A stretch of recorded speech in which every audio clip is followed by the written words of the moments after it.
Hello everybody and welcome to Encounter Roleplay. My name is Will, I'm a D&D sex icon, and we're back here today with another episode of Zweihander, Blackhearts, and we have almost the full cast and crew with us today, and we are very excited to get back into the action with Blackhearts and see what the hell's been going on with these guys. So let's go around the cast and the crew. Let's remind ourselves of who we are and who we are going to be playing tonight. Let's start with Kimmy. Kimmy, how's it going?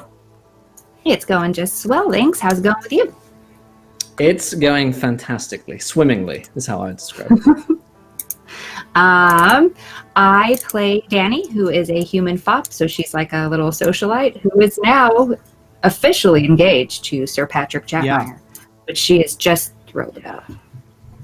Yeah, that's a thing. That's definitely a thing that happened last week. Fantastic. Doxy, how's it going tonight? Hi, it's going. How are you, William? I'm really good. Thanks for asking. Stephanie, I'm an asshole. You'll see. I'm an asshole, you'll see. Fantastic. Well, let's segue over to Ruben. Ruben, how's it going tonight, my friend? I'm doing all right. I'm a little tired. I was a little under the weather earlier this week, but things are good. I play Nicholas Rattenberry. I'm a human Bravo, a bit of the tank of the party, but not really the MVP of the most recent episodes. We'll see if there's a little bit more combat that we can get into it going forward. Definitely seems like there's a fight coming on the horizon. Fantastic. We have Lydia back with us tonight. Lydia, how's it going? It's going so good. Well, how are you? I'm good. You know, I'm actually it's time to admit you guys, it's a little sort of tight-chested right now because puddle of Blackheart babes and Right. lot to get used to. I'm doing good. What is happening? He's wearing a bra. I saw. To join Babe An Party, explanation. you have to wear a bra. It's probably required. So at the end of Blackhearts last week, it was just a Blackheart babes, and I said, I want to be a Blackheart babe. How can I be one? And they said, well, if you wear a bra until the next episode of Blackhearts, then you'll be a Blackhearts babe. So now I'm officially Incredible. in the club. You're Yeah. a babe, Will. You are. This is my favorite thing Well that's ever done. happened on the internet. Hacking boys, the jig is up. And I'm so jealous because that bra is way cuter than the bra I'm wearing now. So that's Right? not even fair. Like, Will, where did you find that? Send us a link. You know, it's just one I've got stashed away. I'm just saving it for a rainy day. Oh, this Yes, whole that's right. thing? It's got a cute corset detail at the bottom. I want to Oh show us my about actually showing my nipples. Wow. But- And this is how the channel This gets is too banned. hot for TOS. Yeah. Incredible. It's a lot. You It's a made my lot. whole life, Will. Nothing tops this. No, it's all downhill from here. Yeah. Well, go. Who What do can you we play want tonight, me Lydia? to follow? Like, how do I follow that?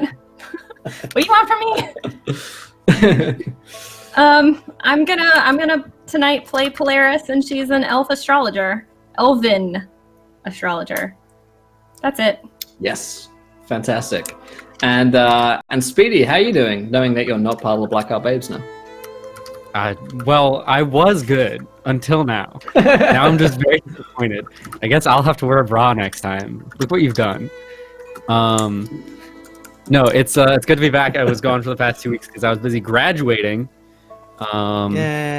So now that that's done, all I can do is just play RPGs. There's nothing left to accomplish.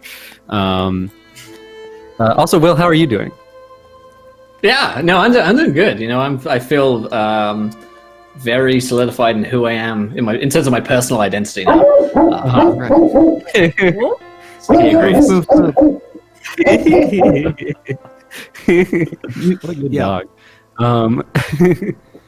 dog. Yes, thank you. And I am going to be playing as Charlie Barber, our wonderful barber surgeon, who loves a good leech, loves a good bloodletting, and has no idea what's been going on for the past 2 weeks. Yeah, he's been out of the loop for a while. Charlie's been living out with Dr. Phineas in hiding and Tom. So they've been sort of chilling together and reading. And Charlie will get back into the action today. We've got a kind of good moment for this, actually, as I'll do a quick recap in a moment of what happened for the past couple of weeks on Zweihander Blackhearts for a lightning fast recap. But before we get started, I should mention that we are, of course, sponsored by Zweihander RPG. Did Mox introduce himself? Yes. Sure He did. did. Oh. I'm Ruben. Sorry, I play Nick Rattenbury. I play Bravo, That's- and I want to get into combat. I will And draw, so like, Yeah, that's. Sorry. I can't remember anything after that. Well, now we know who's paying Fair. attention. So, before we get started, Zweihander RPG are our sponsors here today. They're actively encouraging our shenanigans, and you can check them out on their website, grimandperilous.com. You can pick up one of the books of Zweihander RPG, the core books, either at target.com or walmart.com as well. It's also available. So go and check those guys out. They've got some great stuff in the works, and Zweihander's been a really fun game that we've been enjoying thus far. Also, our regular sponsors include FantasyGrounds.com, our virtual tabletop of choice. Big Fantasy Grounds Kickstarter going on right now. They've just soared over the £200,000 mark for Fantasy Grounds Unity.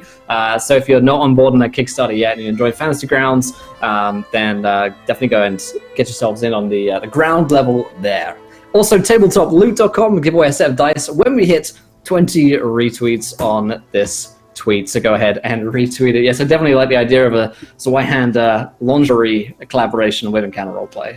That would definitely be a strong marketing move. Lastly, whalengames.co.uk is a go-to destination for tabletop war games, board games, and more, up to 20% off the retail value. Of course, you can donate to affect the game as well, give players nat 1s, nat 20s, wild magic surges, and worse, which certainly affected the game last week. So let's jump into the recap now, seeing as past couple of weeks have been an eventful couple of weeks for the Blackhearts. Most important events that have happened, I suppose, and I'll try and praise it here, that Sir Patrick and Sir Renfred ended up getting into a duel over Danny and various proposals that were flying around or maybe hadn't been made, etc. They decided to duel for the honor, and thanks to a bit of wild magic, or in this case it was, we rationalized that some kind of curse upon Sir Renfred, he was teleported away, dragged down into the ground via blood magic upon the first sort of draw of blood from Sir Patrick. This is important because Sir Renfred is the Lord Regent of the city of Einem at this point in time, and with him gone, it has been left to Lord Philippe Chapmeyer to be in control of the garrison and his army of 1,000 troops, so are headed towards Einem at the moment. They need those troops because they suspect that Sir Renfred has been captured at Castle Dumai, where we know the horrific flayed men live, and they may have an army there as well. They've managed to manipulate Lord Philippe thus far, thanks to Dr. Phineas's assistance in giving Sir Patrick basically a drug which makes him much more amenable to their questions. So Danny and the rest of the team managed to sort of charm their way into getting Lord Philippe to make sure his forces got here to the city in time. That's going to be a day's travel for the army to get here, and then probably another day for them to march up to Castle Dumai as well. So time for Sir Renfred is running out, but I did discover it seems like Sir Renfred is part of a group known as the Shattering, and he may have some magical protection that's keeping him alive for a time at least. All of this to say that they were under house arrest for a while, suspected of heresy, but they have since been cleared of that, and Lord Philippe has chilled out a little more, and the party have sort of on easier terms with the city guard now. But it should be noted that at the end of the episode, Danny has gotten Sir Patrick to sign a contract saying that they are betrothed, basically, that they are engaged to be wed. So she will marry into, not royalty, but Maybe. sort of the royalty of Einem. Those guys are pretty damn rich in this city, so Danny's managed to work her way to the top. So I think it's fitting because we haven't really seen Charlie as much. He was with Dr. Phineas in the scene, but he was sort of background helping out there. That at this point, as you guys are set around the table, still eating breakfast with Lord Philippe, Danny's just signed a contract with Sir Patrick. The troops have been ordered that will be coming to the city within a day for Charlie to show up. Charlie's been summoned by Lord Philippe Chapmeyer in a official capacity. So you've been let through by a couple of guards, and the aging lord, who you know by reputation now to just be much more of a poet than a fighter, and up until now fairly unconcerned with politics and power. He stands up as you enter and says, this must be your other friend, Charlie, isn't it? Yes, that's correct. Well, I understand that you've been absent for some time from the rest of your companions, but I saw fit for summon you here to, help clear this mess up. I'm not sure how much you've been kept up to date in these matters, but Sir Renfred has been summoned away by some heretical magic, and these folk here tell me that my son suspects that there is some foreign army at Castle Dumire, which need to be dealt with. I wouldn't exactly say who, or something about masked men there. I was wondering if with your medical background you could help illuminate this situation for me. You understand, if I am to defend the city, I'm going to need more information on what we're going up against. Well, I can't say I'm the most informed on any form of heretical magic, so to speak, but I... Come, boy, there are no guards here. Look around you, who's to tell? These walls don't have ears, and I'm more concerned with rooting out this heresy, and sometimes one must know about it in order to vanquish one's enemy, so I hear. It's actually a line in one of my poems. Well, suppose it's worth discussing then. Again, what I said isn't untrue. I don't know all that much about heretical magics, but I do know some, and we have seen some. There are creatures, these masked figures, they're not quite human, you see. They're medically an anomaly. Should be dead by all counts. Now, forgive me for my lack of understanding of these matters, but has this anything to do with the plague? The blood plague, that is?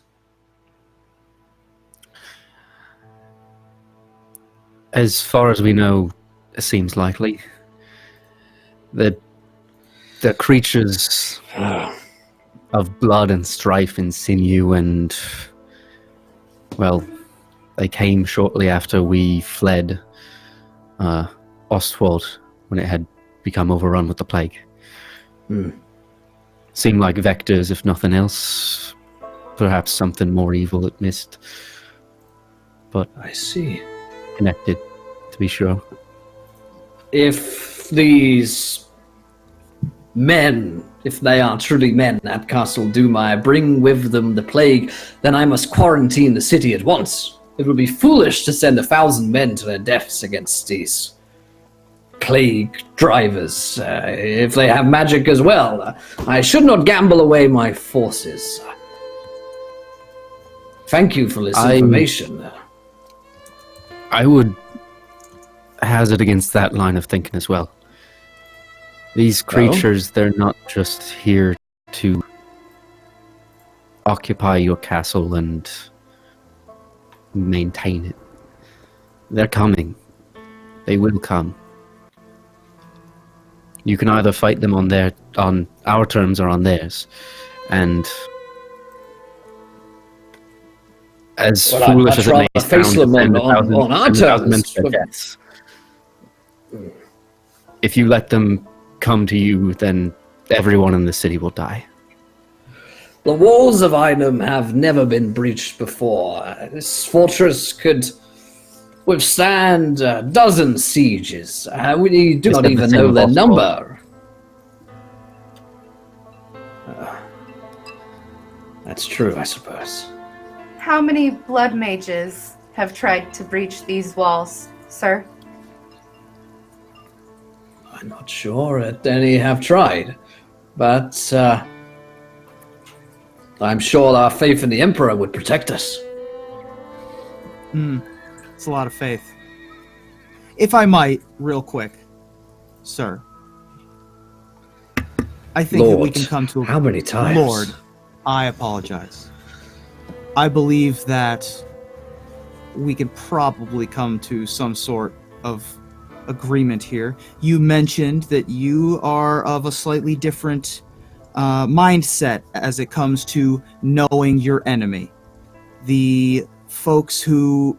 The general attitude that we had been told was that any mention whatsoever of heretical magics, be they in passing or in specific, were to be discouraged and punished. You seem to be a man who understands that all research is valuable, that all learning is valid, all knowledge is power. And this includes blood magic, summoning magic, necromancy. Whether people like it or not, knowing about it is valuable. Am I correct? I'd say so. I mean, again, I also find these practices unsavory. No matter how well controlled they may be, they make me nervous. There's consternation among the people all over the place. It is, I revile the whole situation. But the fact remains that any blind spot is a weakness. And so, that's where we come in. Because you can only dig so deep. You're a man of the people. You're a public face. You can only do so much to calm and appease your people. But we're free agents. So, my proposal would be that we continue our play, our research, our digging deeper into these mysterious masked men, into the connection between them and the plague, into what is happening, and be a little bird for you and give you that information. But you have to let us have the freedom to gather that information for you. Word of this must never leave these walls.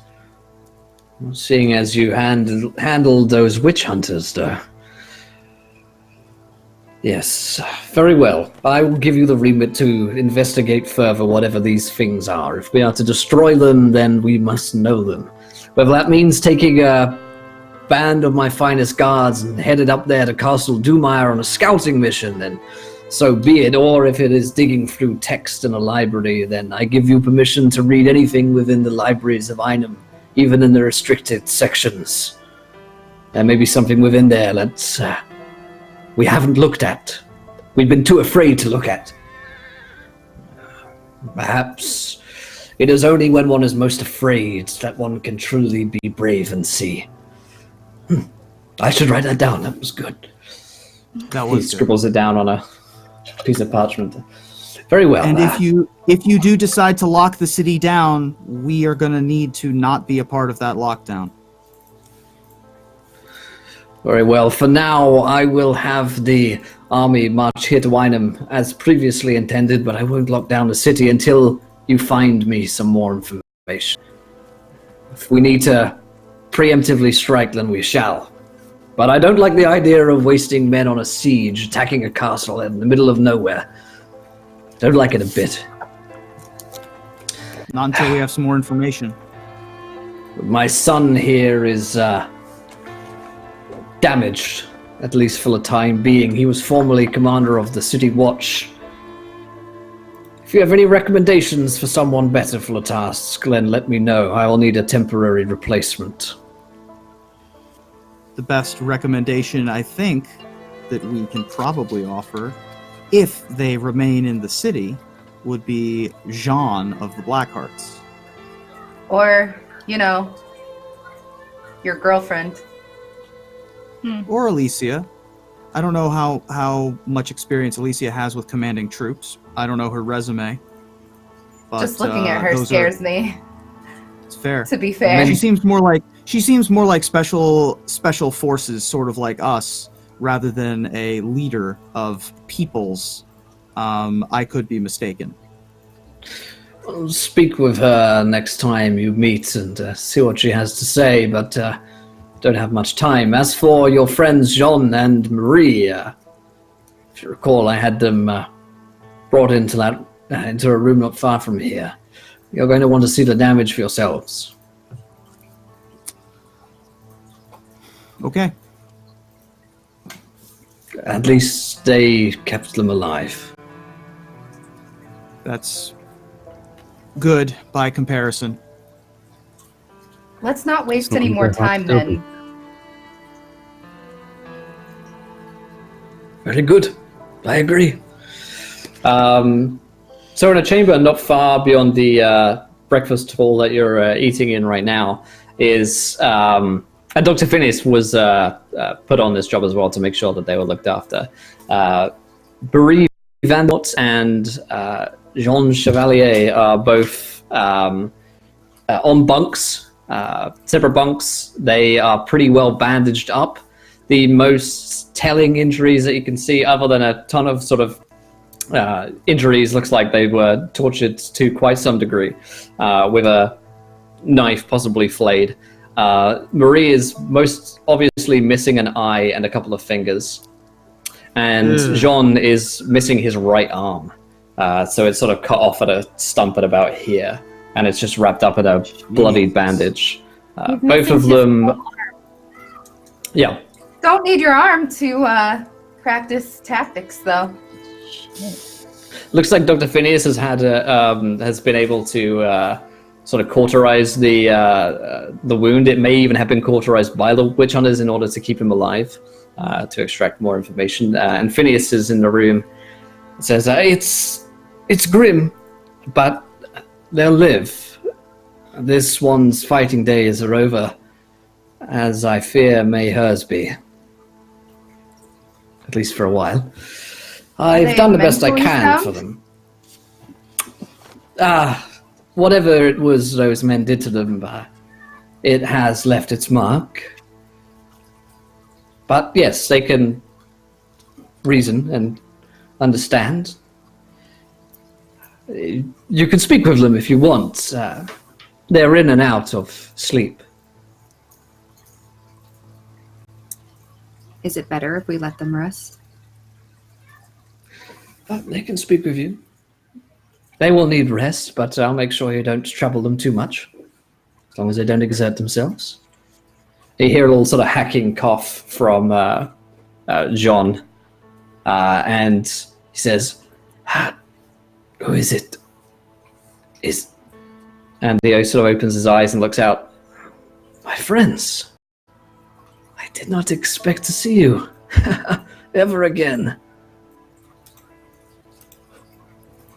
Hey, Jean. Sorry about this. It is hardly your fault, friends. I hear that you got them. In the end? Aye. We did. He grimaces as best he can.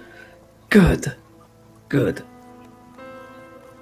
What were they looking for? What were they specifically asking you about?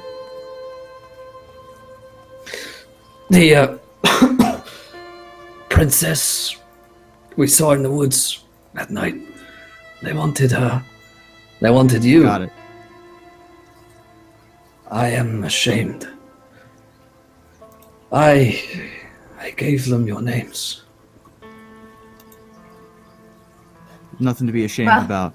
We took care of it. We gave them much Did the worse. Don't worry. I'm sorry to have betrayed you. I fear that I am no good anymore. I'm old, and this is not going to grow back. Marie is not so well, either. Your mind and your knowledge are our most valuable resource now. We can find swords, we can find shields, we can find axes. We can't find Blackhearts.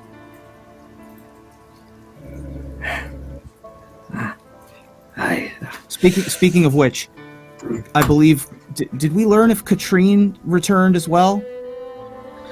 You haven't learned of Katrine's fate. Never mind then. And now there's a werewolf. Ominous. Jean, That was just You're the Persephone poking at the wound. right. Jean, you're the tactical mastermind of us here. And then I suppose I will exposit some amount of what we know and what we're up against here. Right, folks? Are we on board with? So we'll relay the information of what happened to bring 1,000 troops here. We will relay the information of the existence of the castle full of dead people, and that Renfred is probably in that castle, being held captive, maybe. His face turns sour when he hears that news. Yeah. So we're, grasping at straws here, and we need a military mind to guide us. What should our move be? I have ideas, but I'm not a hedge knight. Well, it sounds as though we need to know more about them at Castle Duma. We don't have a head count of how many they have, or what they can do, and none of us have seen the walls yet. What condition they're in, how easily breached they are. We need a scouting party to at least get a rough idea of how many men we might lose attacking that fortress. It strikes me that... Good. I was going to say, do you know of friends in the city that you would recommend for such a job? I used to, but everyone's run undercover when the witch hunters come. Perhaps it's best to ask that lord of you, or maybe some of you, know the way. I would offer, but again... It seems as though remaining within the city for them to attack would lead to the deaths of many. That may be what led Ostworld to its fate.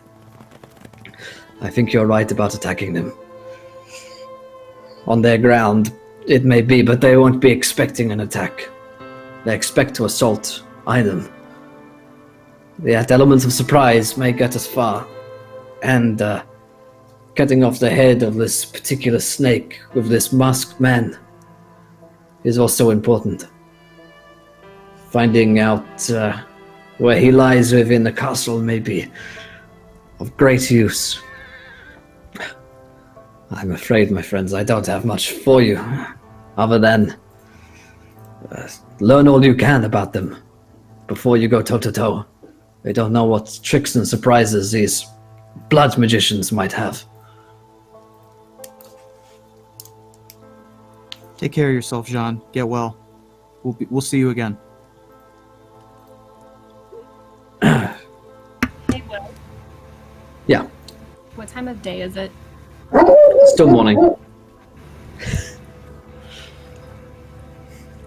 You know it's morning from the sound of the dog. Of the howling barking. wolves. The dog howl. Yeah.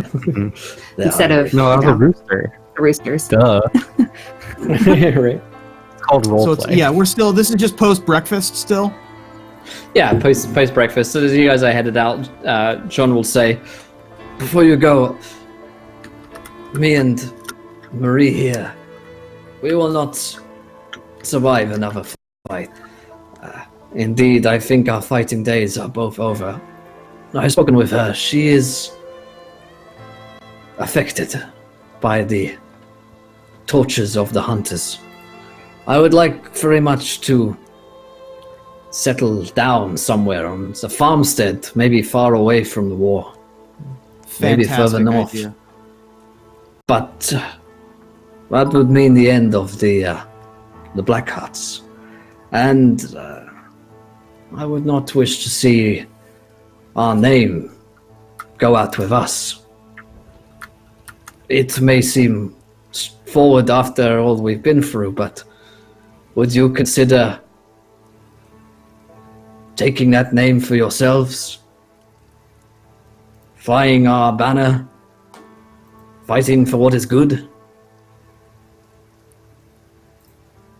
I will drop down to below his eye level on my knee or on the floor. And I would be more than honored, Jean, to take on that mantle. Thank you. And he looks to the others. I bow and just maintain eye contact. I'm honored to have earned your trust. Yes. I would I put a wear hand that, on- that name Tell with him. pride, Sean. Thank I you. put a hand in and just tell him I was honored to be asked. I understand. Well, it sounds like you have a lot to be doing, Blackhearts.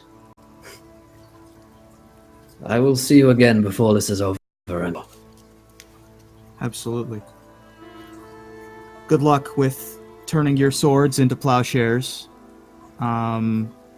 If you feel that you have the energy and attention and wherewithal, I know that there is a lost small girl in this town who has some Blackhearts connections who would also like to grow up on a farm. Katrine. She was there for a time. Perhaps she managed to find a way to slip out. I will take it as my charge to find her and protect her for the love I held for her father. I know that the orphanage has information, some information, and that she knows of the orphanage if she needs food or water or a place to sleep or anything. She may stop by, but we left her with a lot of her agency, and she was also taken by the Inquisitors. So she will be skittish and hard to find, but ultimately, it's probably for the best that you find her. Agreed. Well, thank you for bringing me this word, and we'll look for her. We'll find her. I swear it. And the Blackhearts will kill all of these terrible masked people and solve this problem.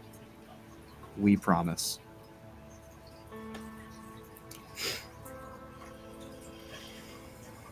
And with that, John's energy is spent, and he sort of settles back down into the bed.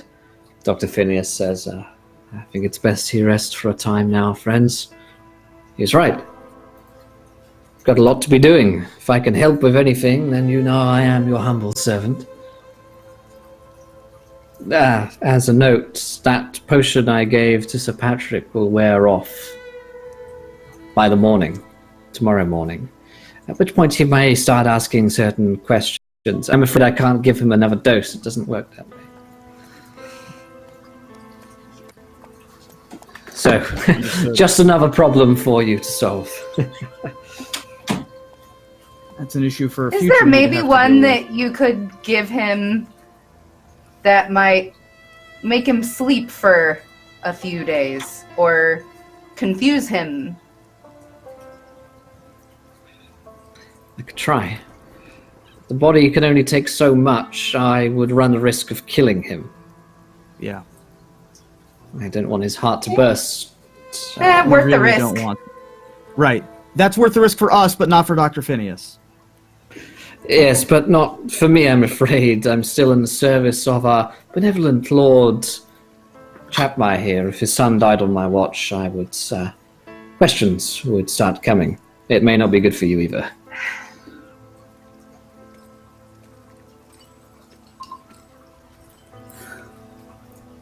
I have an idea of where a place that we can try to go, but let's do some other setup first. You folks have any ideas? Our goal here is to scout, right? Yeah, you want a scouting mission to basically, you need a head count or rough idea of how many troops are at Castle Duma, because if there's 10,000 troops there, maybe don't go, besieging it. So yeah, you Polaris, do you have a way gather some to intel. see far distances or, magically perceive? I don't know if I can magically perceive. I am good at navigation if I have a clear view of the sky. The stars are helpful, but I think that I've been doing it long enough I could do it without them. I do think overland travel is the way to go rather than the river. That did not turn out great last time and is a highway, essentially. They'll be watching it much more closely than the forests. I agree. We have a couple of allies to talk to add to our scouting party.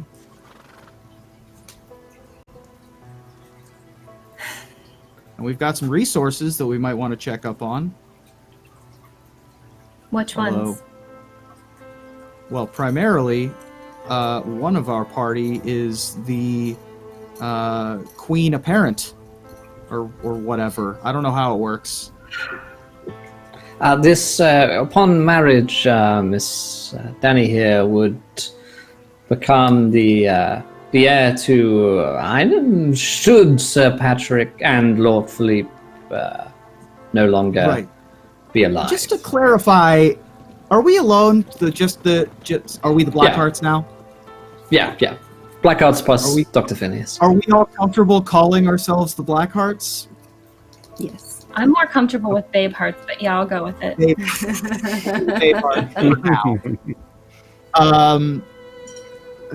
Persephone always had a black heart, so It's nothing Dr. new. Phineas, if you don't mind, I want to discuss a thing that I don't think that you want to be in the room for.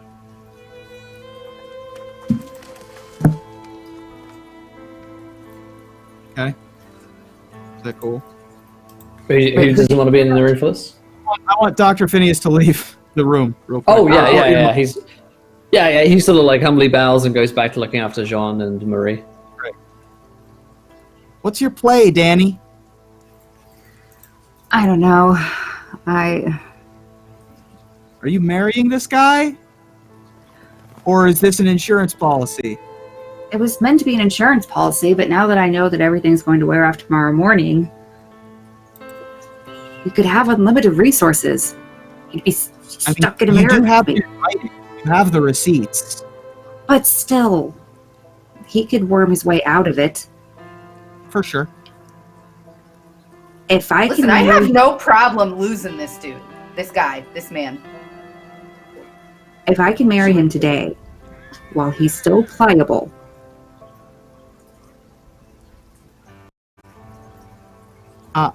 Boy. That's quite It would have to be fast. quick. Do they do ceremonies like that? I don't think that is going to go If you over could well. find a willing priest or priestess. I mean, I feel as technically, though- actually, Polaris could marry them. I feel as though Sir Chapmire would like it better if it was a more traditional marriage. I think Agreed. it would be looked down on. I think it would be suspicious. I don't think that it would go over well if we did a hasty marriage. It's already I looked think down it on would be- you, so. I think it would be implying that we're intending to usurp the throne. That too. And frankly, I'm that's mostly not asking- something I'm interested in. I'm mostly asking not strategically, but out of curiosity. Would be something to do.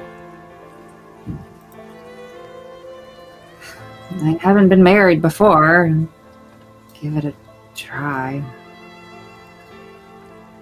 I've never been rich before either. That's definitely something worth trying. I don't love him or anything. Right. I really have no problem sneaking into his room and slitting his throat. I have no problem doing that. Maybe put that one on the back burner for now. We still need his clout. We don't need any more distractions in the city than we already have. Maybe You know where on to a find clearer him. day. Fair enough. So we have some resources, though, because of our newfound windfall and your newfound position of power. We can use those resources to hire men. We know that there are mercenaries and ne'er-do-well folk available at the Marcus Viridian estate. We are aware that there is some amount of standing army that we could put to service. We know of Alicia. Alicia I may think we have should some have a word with her. Yep. I think I was that's going to plan A. say- The You know, last group that I wanted to mention is that in our meeting with Renfred, he said that Eckert was around. A man I knew a long time ago. Experienced hedge knight. He is difficult to track. I haven't seen him in decades, but he could be around. That's what I got. What were you going to say, Polaris? I've not really spoken to Alicia, and I'd like to know her more than I do, I guess. I think she's going to be an invaluable resource. I think so too. Do you know anything Personally, about her? Do you know when she was? Do you know how old she is when she was born? I know she's my type. Okay. That's about it. I know she's good with sharp objects. Is that your type? Well, a little more than that, but so far she's checked all the boxes. She's someone to talk to. She's absolutely a skilled individual with unique capabilities, and we're going into a unique situation. So yeah, and she's probably in the building. Well, I don't know much about these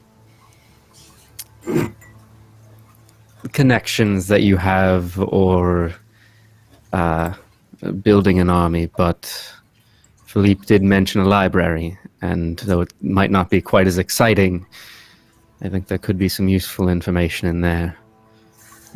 Restricted section, something that he said people were too afraid to even read. Could hold clues to whatever it is, or nothing. Maybe curiosities that would help our way. I totally agree. As I said, all learning is valid and all research is valuable. And all knowledge is power. So get to the books if you think that that's what's going to help us most here. Looking for me? And Alicia walks out from down the corridor. She's like swinging a battle hammer and like swings over her shoulder and lets it rest there. My ears were burning.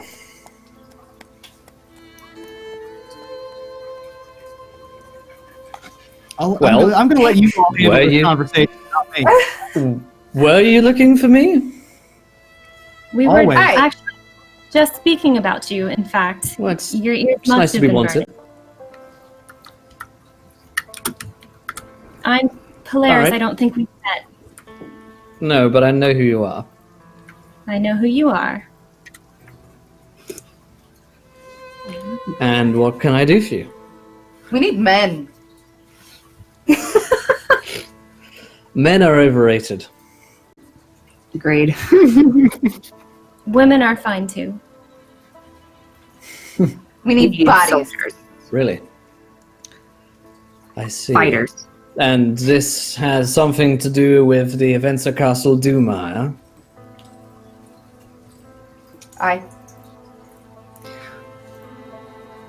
We need to get a scouting party together. We need to figure out how strong their forces are. And we need to get an army together in the meantime. Oh, just a scouting party and an army. Well, yes, of course. I'll sort that out right away. I've got 2 in my back pocket, actually. That's lucky. Either you're less valuable than I thought you were, or you're going to take some convincing. Which is it? Well, my primary employer has suddenly gone missing, and so I find myself bereft of the coin, which I so usually plied by. Makes it a lot easier to do things when you have coin in your pocket, I find. Really motivates me.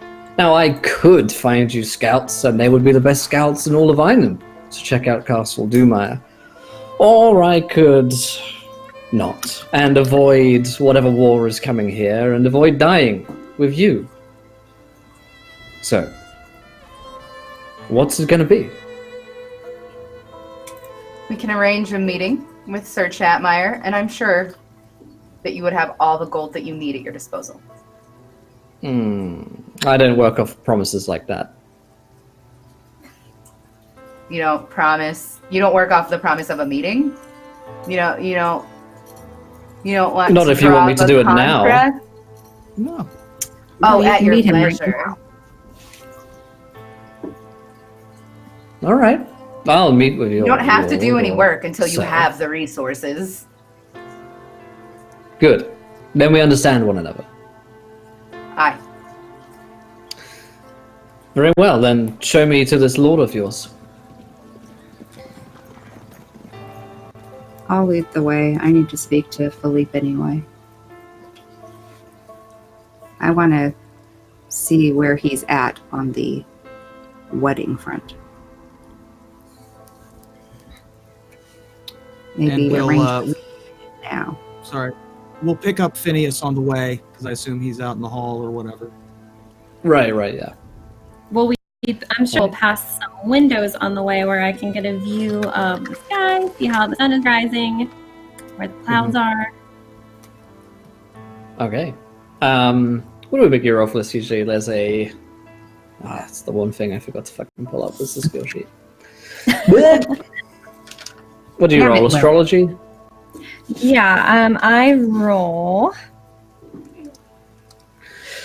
folklore probably.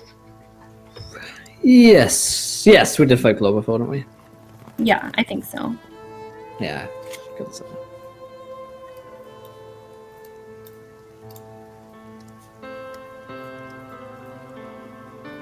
I rolled a 10 and an 8. Okay. Damn, that's pretty damn good. Yeah, you take a look up at the clouds. And I guess, are you looking for the stars, or are you looking for like how the sun rises, like the? How the color sun of it? rises is not like any of the celestial bodies of the sky, and like how they're sitting in rotation with the earth.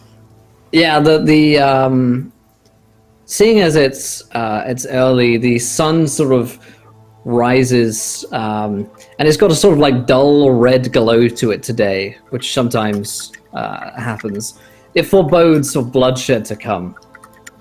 Sort of like a hunter's moon, where you get like a red moon. It's sort of like a more crimson, burning orange sun rising today. Okay. So Okay, I got it. Anything, Clarice? Sorry? Do you see anything that, like, the clouds spell out we're going to win? I would I'd pull Danny to the window with me, and I'd point up and I'd say, You see how the sun is rising? It's surrounded by that red a little bit. That's foreboding. I feel unsettled. I feel like we'll see some blood. I don't know whose. Well, I'm getting used to blood, so it's just another day for us Blackhearts. It could just be that I haven't seen enough yet. We don't know. It's still early. There's a full day to look at.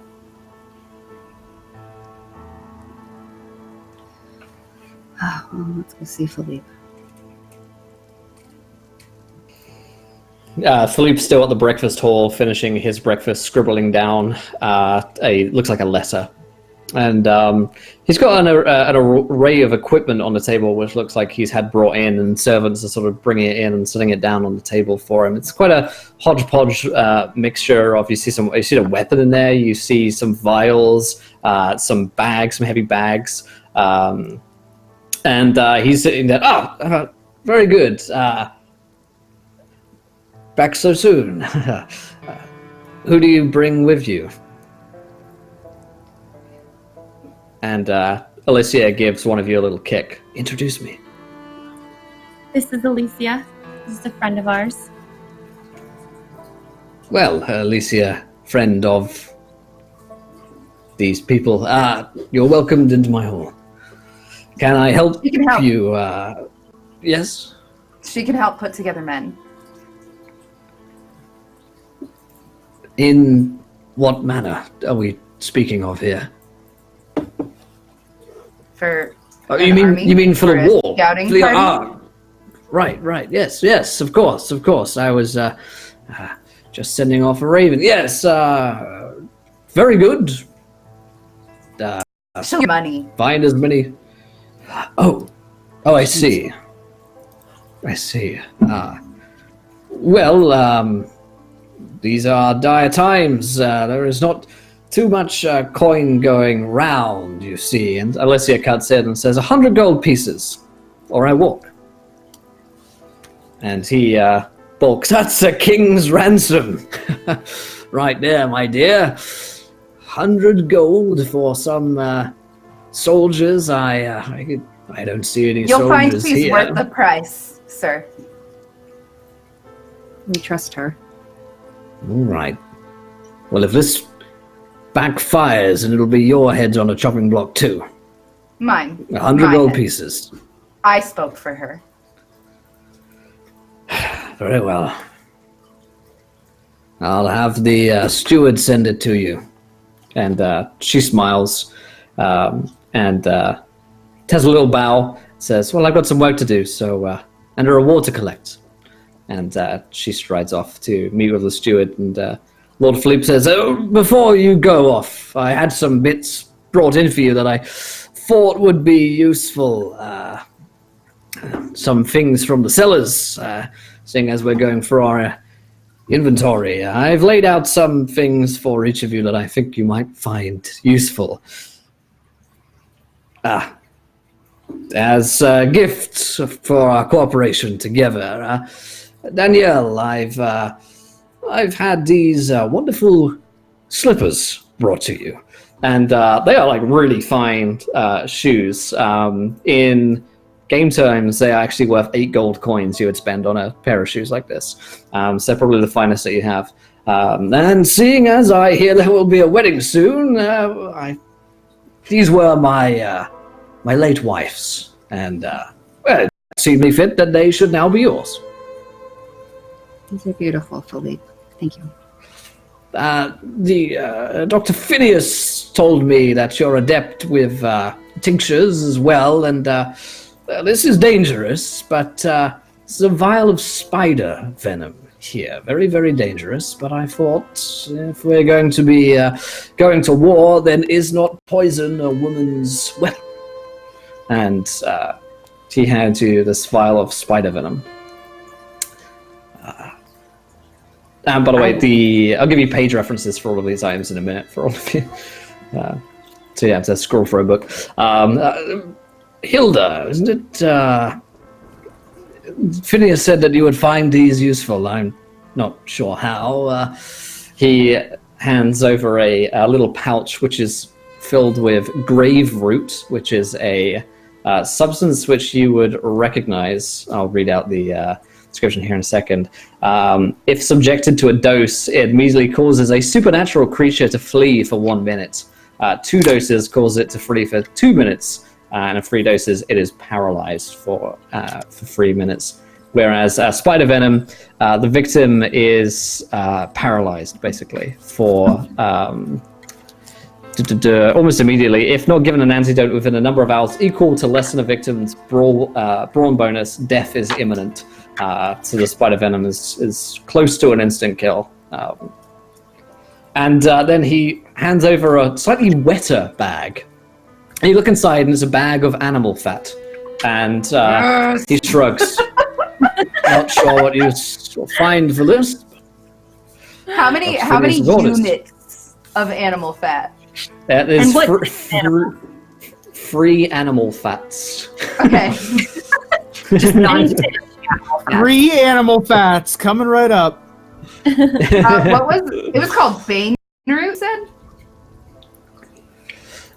It is called Grave Roots, and Grave it is Root. on. Okay. Yeah, I'll put the page references and I'll be here. How many uses of spider venom do I have? It's just the one? You have one use of spider venom, but that stuff packs a punch. And you have 1 use of Grave Root as well, because that's similarly super effective. To Charlie, he brings out a little cage, and it kind of pulls off a bit of clothlets over, a bit of black clothlets over it, and you see a homing pigeon below, and he says, I thought that in times like these, sending letters to potential allies may be something that would be useful for us. You've traveled far from Ostwald, perhaps you have, or some of your friends here have a contact that you could reach out to for us. This homing pigeon served me well. It's all trained and knows the number of destinations, so make good use of it, I suppose. Miss Polaris, praise be to the Emperor. From the vaults, we have procured you 2 pieces of parchment, scrolls, I believe you refer to them as, and they possess spells. I sanctioned, of course, by the temple of the Emperor. Seems like one of my men was simply holding on to them for a while. I'm not sure what these do, but I thought you could make some use from them. And basically, Polaris, you can pick 2 lesser magic spells, not petty magic ones, lesser magic spells from these scrolls. You get to decide which 2 are in there, basically. He's got no effect clue. And you, Mr. Rattenbury. This is one of the finest pieces I've ever had made. And he hands you a flintlock pistol. It's sort of old, and quite clunky and heavy, like one of those old sort of like pirate style ones. It's good for a shot. Got me my favorite thing.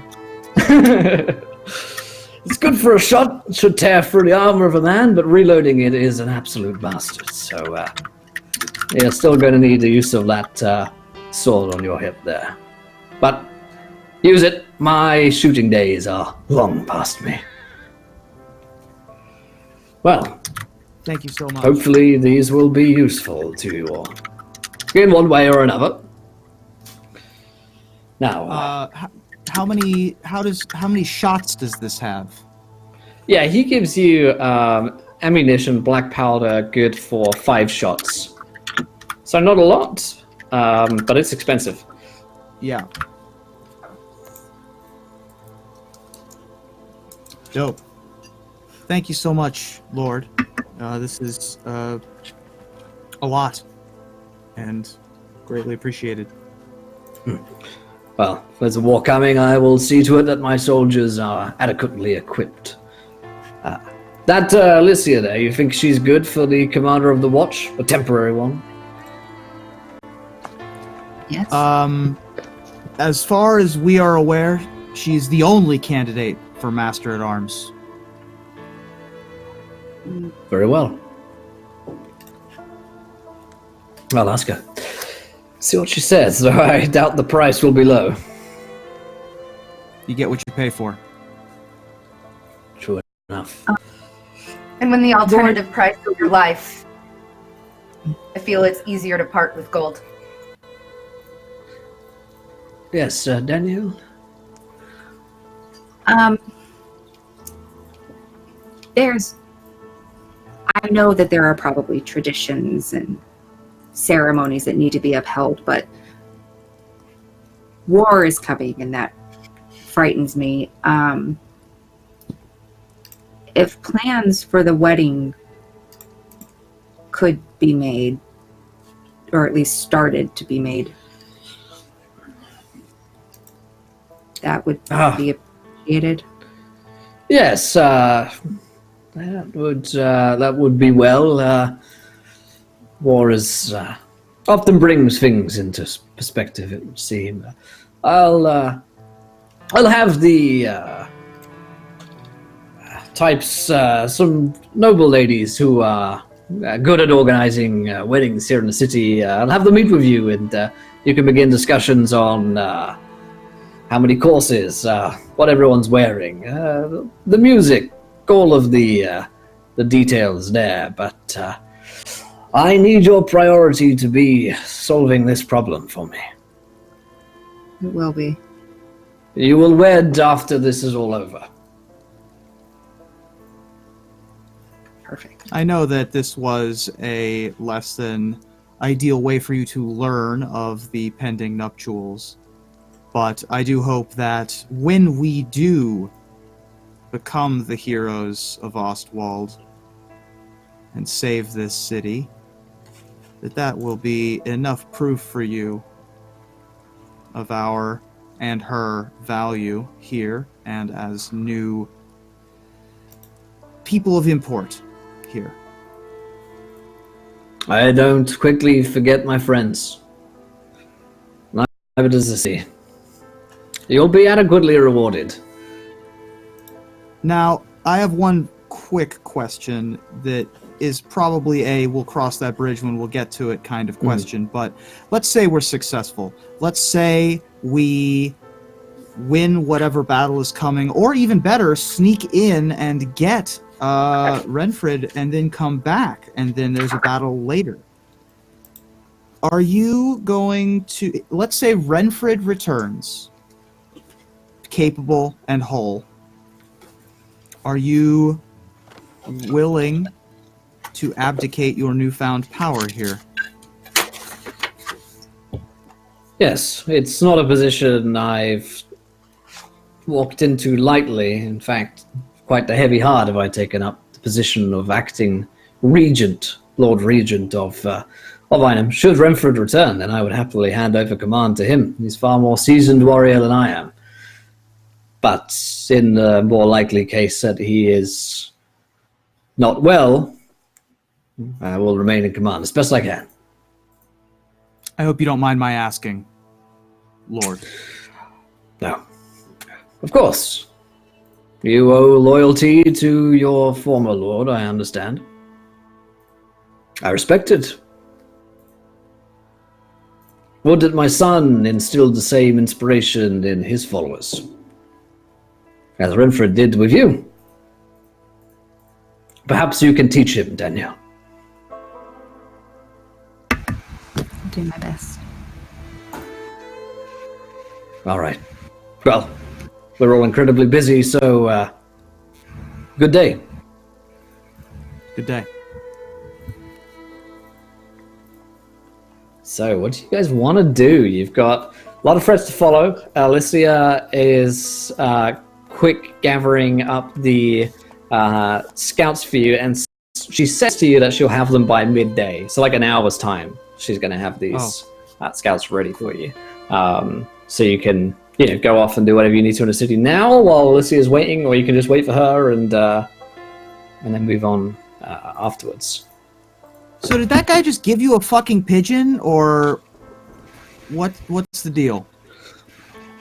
I mean, it's useful, I suppose. I mean, if we end up... Is it? If we make it out to Castle Dumai, I'll need backup. Fair. Difficult to send a message any faster than that. Or, Especially if we're traveling lay on foot. siege and send for the armies. Have you named it yet? I have an idea if you haven't. Cooper. Cooper. I like it. I need to go to a store. A general store. I'll go with you. Do I have... What we're doing? Yeah, well, we only have like an hour, so I don't want to do I mean, too like, much. plot time, she doesn't need you to meet her exactly on the hour. She'll have it ready in an hour. So if you want to meet her But in a couple hours... my thing is going to take a while if I'm trying to find Eckert. Mhm. Like, that's going to be more than a couple hours, I would think. Yeah, you're probably going to want to put a few rumors out. We're gonna so be out of- Clarence and Stephanie are off. We're Go ahead. gonna be out of town for a minute, so I guess I can stop back by the Horse and Mare, leave some leave our tab, like pay our tab of whatever we owe still to Mash, pick up all of our belongings and bring them back here, so we aren't in Mash's hair anymore. I'll also let him know that Hilda won't be in for a couple days, maybe. You should leave Hilda's stuff with Mash. She's much more comfortable in a tavern than Okay. in a keep. Did you say you were I'm going happy- to start a rumor? Me? Yeah, is that what you said? So No, I was put gonna out go pick word up our for it. stuff. Oh, okay. So No, we've got just letting next off Mash the know Wholesome that we'll Mare. be gone. Persephone and Polaris head off to the general store. Danny and Charlie, what do you guys want to do? A library. And I Library. will go with you, actually. That seems like a good Okay. idea. Two of you off to the library, two to the general store, one to the Wholesome Mare, and then you guys can regroup back and meet with Alicia, and then go on to whatever else you want to do afterwards. Okay, so let's start with Persephone and Polaris. Two of you head out to a general store. You come across one pretty quickly because there are a ton of stores in Inem, especially in the merchant district. So you can get most things that you need. Is there anything in particular you're looking for? I need either a large leather pouch or several small ones. Yeah, you can get a large leather pouch. There's hunters and tanners and the like selling all sorts of pouches around. How much? That's a good question. Let's see if... Is it an item on the equipment list, or is it just something you're sort of thinking of? The only pouch that I found when I was looking earlier was a money pouch. Yeah, and it was like 2 brass Coin purse? pennies or something, wasn't it? Yeah. But I need something bigger than a coin purse. Or several coin purses. A tobacco pouch is 1 silver. Is there like Let's a call it a nap? silver. Yeah. Ooh, that might Not be- necessarily looking for a knapsack. I mean, I guess we could just call it knapsack for, like, mechanics' sake. Yeah, this... But it needs to be It like... could be... I okay. don't wear on her side. So a backpack is 16 silver. You probably don't need something that big. So, something half the size of a backpack. Let's call it like Split the 5 difference. silver. Yeah, 5 silver? yeah. I mean, the backpack has like straps as well for like carrying it on your back. So I think just a pouch that you could just tie around your waist. That's what I want, yeah. Yeah, it's called 5 silver to get a big pouch like that. Okay, great. And then, Polaris, was there anything that you needed before we leave? I'd like to buy a new book and a quill pen. Yep, you can grab those. Quill. The book won't run you up too much, I think, but quill or a brush is 4 brass pennies, Oh, okay. No problem at all. and an academic book. If it's already filled out, you need like an empty book. Polaris wants an empty book because I think that she feels like this is like a change, like a pinnacle.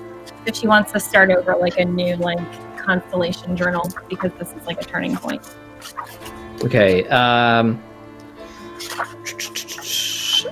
Prayer healing book for magic. Okay, an arcane tome for magic is 8 gold.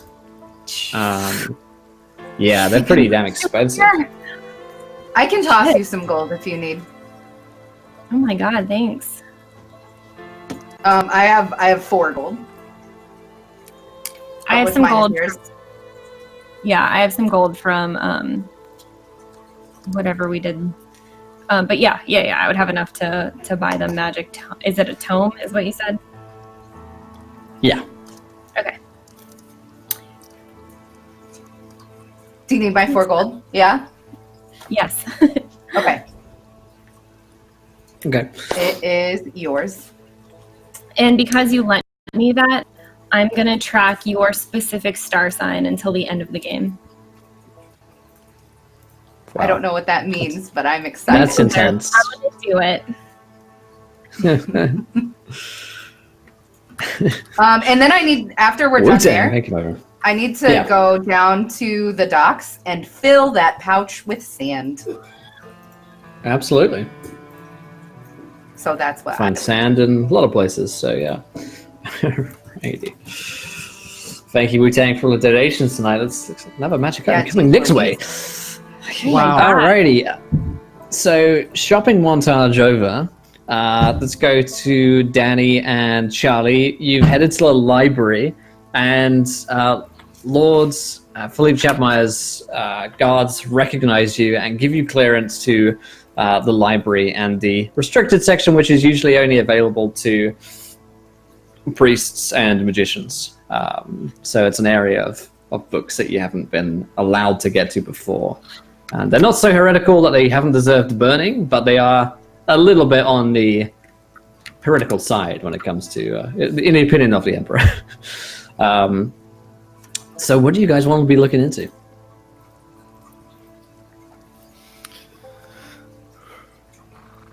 I would like to look into, oh god, I don't have my notes in front of me anymore. The Heartless Man, whatever his name is, if there's anything on him, and that group that he was part of was Shattering. A dairy Shattering, that one. It has been like 4 weeks since I've been here. And Garrow. Names of them. So, information that I have written down in my text, in my notes here, we need information on Adarian, the Shattering, Garrow, Garrow. Do you still have the diary? Or is that hiding somewhere? I have it. Yeah. Okay. Let's see, what else we got here? If you find specific information on talismans of the Shattering, I suppose that would be relevant. Yes, and to remind Charlie, Renfred didn't tell anyone. Yeah. It's somewhat came out last week about the talisman between Danny and Polaris, but I don't think Charlie knows at this point. Well, we saw another I thought we saw another talisman on the ground. Yeah, you did, but I don't know no one else knows I don't know about about the one that Persephone has, but right. So there was one found that dropped from Sir Renfred when he was teleported out of there, which you've identified now. All of you have identified it as a talisman of the Shattering, which meant something to Danny, Persephone, and Polaris. Obviously, it means something to you guys because you know about the Shattering, but you don't have that same. Charlie knows that I have the necklace too. Right. Oh, Charlie does? Okay. Yeah, Nick is the only one that doesn't know that my name is Persephone or that I have this talisman. Yep. Oh my God. Well, my friends all trust me. At one point, I think. Maybe. What? I think I slipped and called you Persephone in front of him at one point, and then corrected myself, but he probably is suspicious, at least. Yeah. I don't know. Anything pertaining to ancient orders of elf knights. Right. Because it might not go by the same name, but if you find anything on that, then it might be related. Yeah. Okay. Yeah, I'll start searching for anything on those things. Okay. And what about yourself, Danny? Or like same kind of topic? Same topics. I think we're both looking for the same information. Yeah. Okay. We're probably looking in different sections, though. Like, I'm looking at, like, the sort of magical history of things or whatever, and while Danny's probably looking at, like, fables and stories. Okay. That actually is perfect. So let's have both of you make a education roll as you're trying to read, which is tough when you grew up in medieval times. God, I don't know if I can read. Can't What I else do make you a guys get? roll? Because I'm looking through four books. I can't read. Folklore would be used to like cross-reference your own knowledge, basically, to be like, oh yeah, I know what that is. Oh fuck. 95 from Charlie. What is Anne reading? Charlie, what are these runes? What the shit balls? Danny can't read either. Holy shit. Okay. You guys waste an hour reading. If you want to stay there, you've got like the right materials. You're just like you're having a tough time getting through it. It's like difficult to pass. Or you could head back to move Alicia, or you could just double down and try and find some information. I'm fine sticking around to search for more information. I don't know Alicia or care that much. They'll figure it out.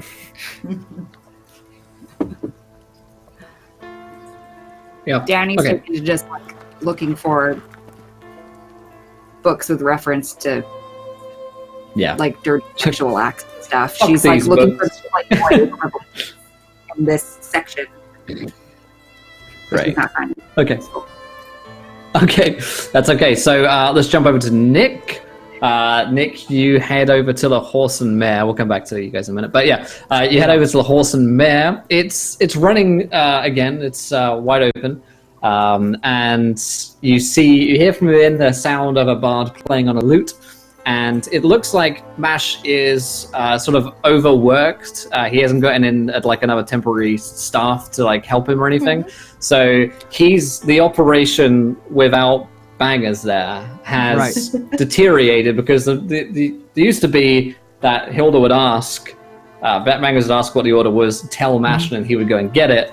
His system's all messed up, and he's struggling. I've had a mental like theory in my head about MASH for a little while, so I'm going to experiment with that here. I'm going to walk in and I'm going to like walk behind the bar and start washing dishes. Okay. I'm going to try to start helping behind the bar. I gotta roll a perception check for Mash. He succeeds on his perception check, and even despite all the busyness in the tavern, he kind of notices you, and he's like, oh, Nick, what are you doing here? I'm just helping out. I saw that you're busy. Thought that I've come to pick up a couple of our things. We're going to be moving some of the stuff out of your hair, so you won't have to worry too much about us. But figured I'd help out behind the counter, help you catch up on dishes. Oh yeah, no, that's great and all. But is Hilda coming back to help? Because she's got a system, you see. Her Possibly. and me. Not soon. Not soon. She won't be back for a little while. Oh.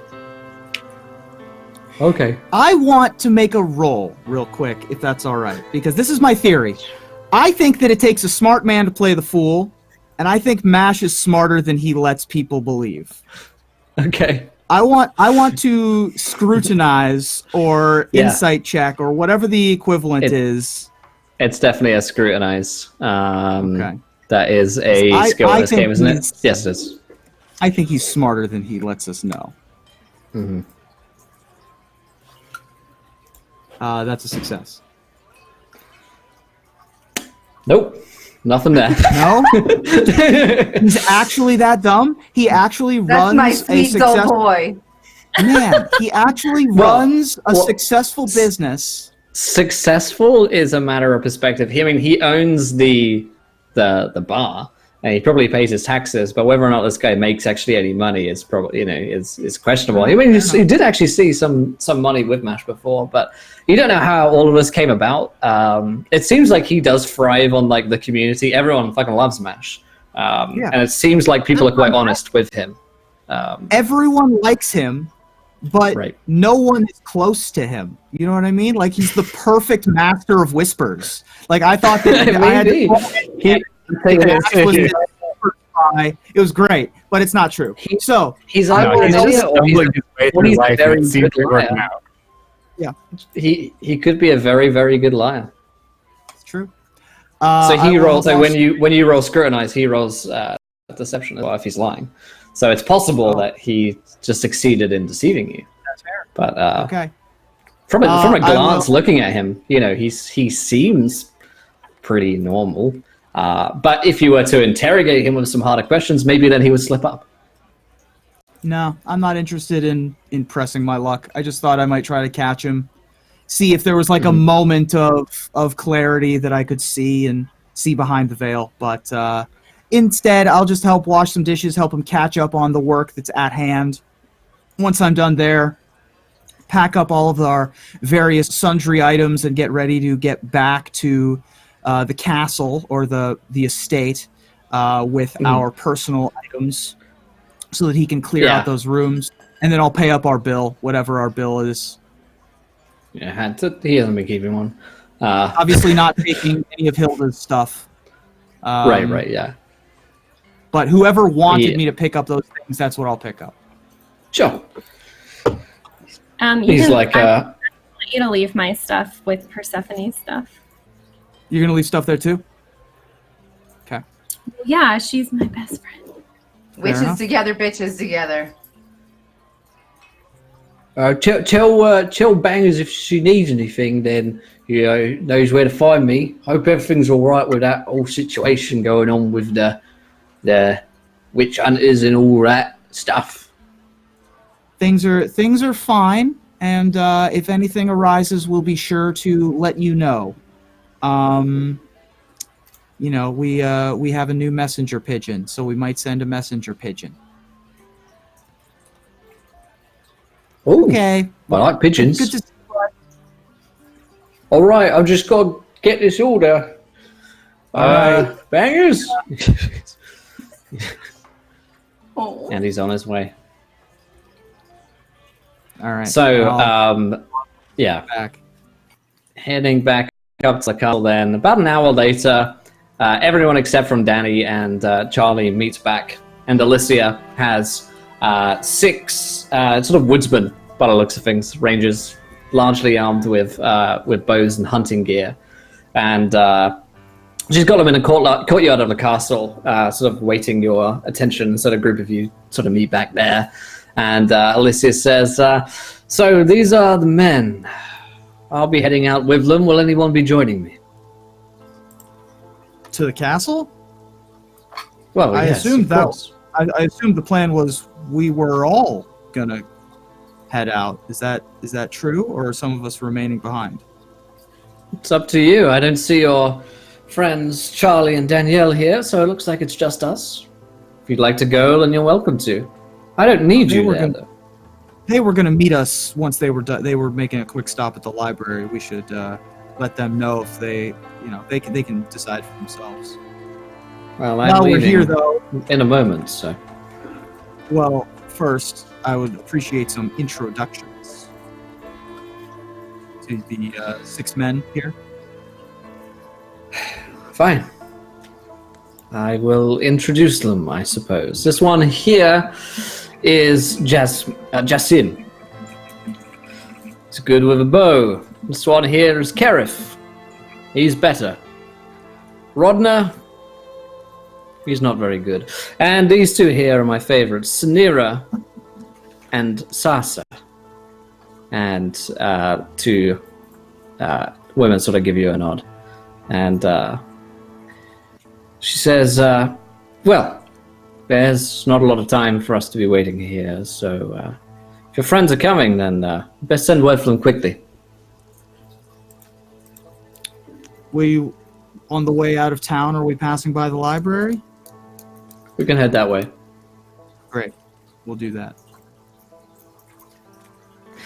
All right, so we will give the 2 of you, Danielle and Charlie, another chance on the education check here.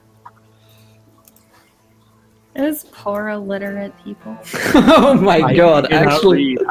I have just completely lost the ability to read. It's gone. It's just gone. Yeah. I rolled a 95 and a 96. By the time your second hour is through, Nick, Claris, Persephone, Alicia, and the 6 other scouts arrive at the library. And to you guys, frustrated, poring over books, tired, defeated. I'm taking sips of laudanum. It's just Yikes. Taking the edge off. Find anything good? no. Tell us some good news. What? Sorry, I've gotten the worst headache. I can't seem to shake it. Nothing a good boat trip won't fix. Come on. We're headed off. Are you coming with us? Yeah. This is Alicia. Remember the last time we went sailing? Hopefully it will be that fun. Yeah. Do you think we'll see a lot of fish? Probably more than the last time we were on a boat. There are no fish in these waters. No one's got any weird masks on them, right? Not since Sir William murdered all of them in the great fish extinction of... He bought fish from a man like a week ago in game. Like, No. Those aren't really fish. Far Not from anymore. here. All the fish in the harbor have been exploded. It's terrible. I hear that he caught them with a bra. Is that true? I've heard that. Perhaps so. The rare You're still brazier fish. wearing it. It's super fucking tight, Joe. Well, they know how to take it off under his clothes. So of course Yeah. Like, how does that look under your shirt, though? Careful, the TOS. The TOS, Will. It's alright, I haven't got any nipples. Oh my god. Oh my Usually god. I wear shirts like this anyway on fucking Twitch. I go shit. Yeah. I mean, if you're going to subtitle D&D Sex Icon, you'd better pay it Right. off. Better So, bring it. I'm all for it. All right, we'll head to. So we're taking a boat. We're not going off into the woods. I will say. A boat some of the way and then into the woods. If we want to be there quickly, Great. we'll take the boat. So right. it's Alicia plus 6 or 6 including Alicia. Alicia plus 6, so in total 7 plus you 5, 12 people headed off. I have Jessine, Karif, Radner, Nira, and Sasa. What am I missing? Goodness knows, I just listed off a number of vowels to you. Yeah. Alrighty, so yeah, you guys head out of the city off to the river, where a small but large enough for the 12 of you boat is lying.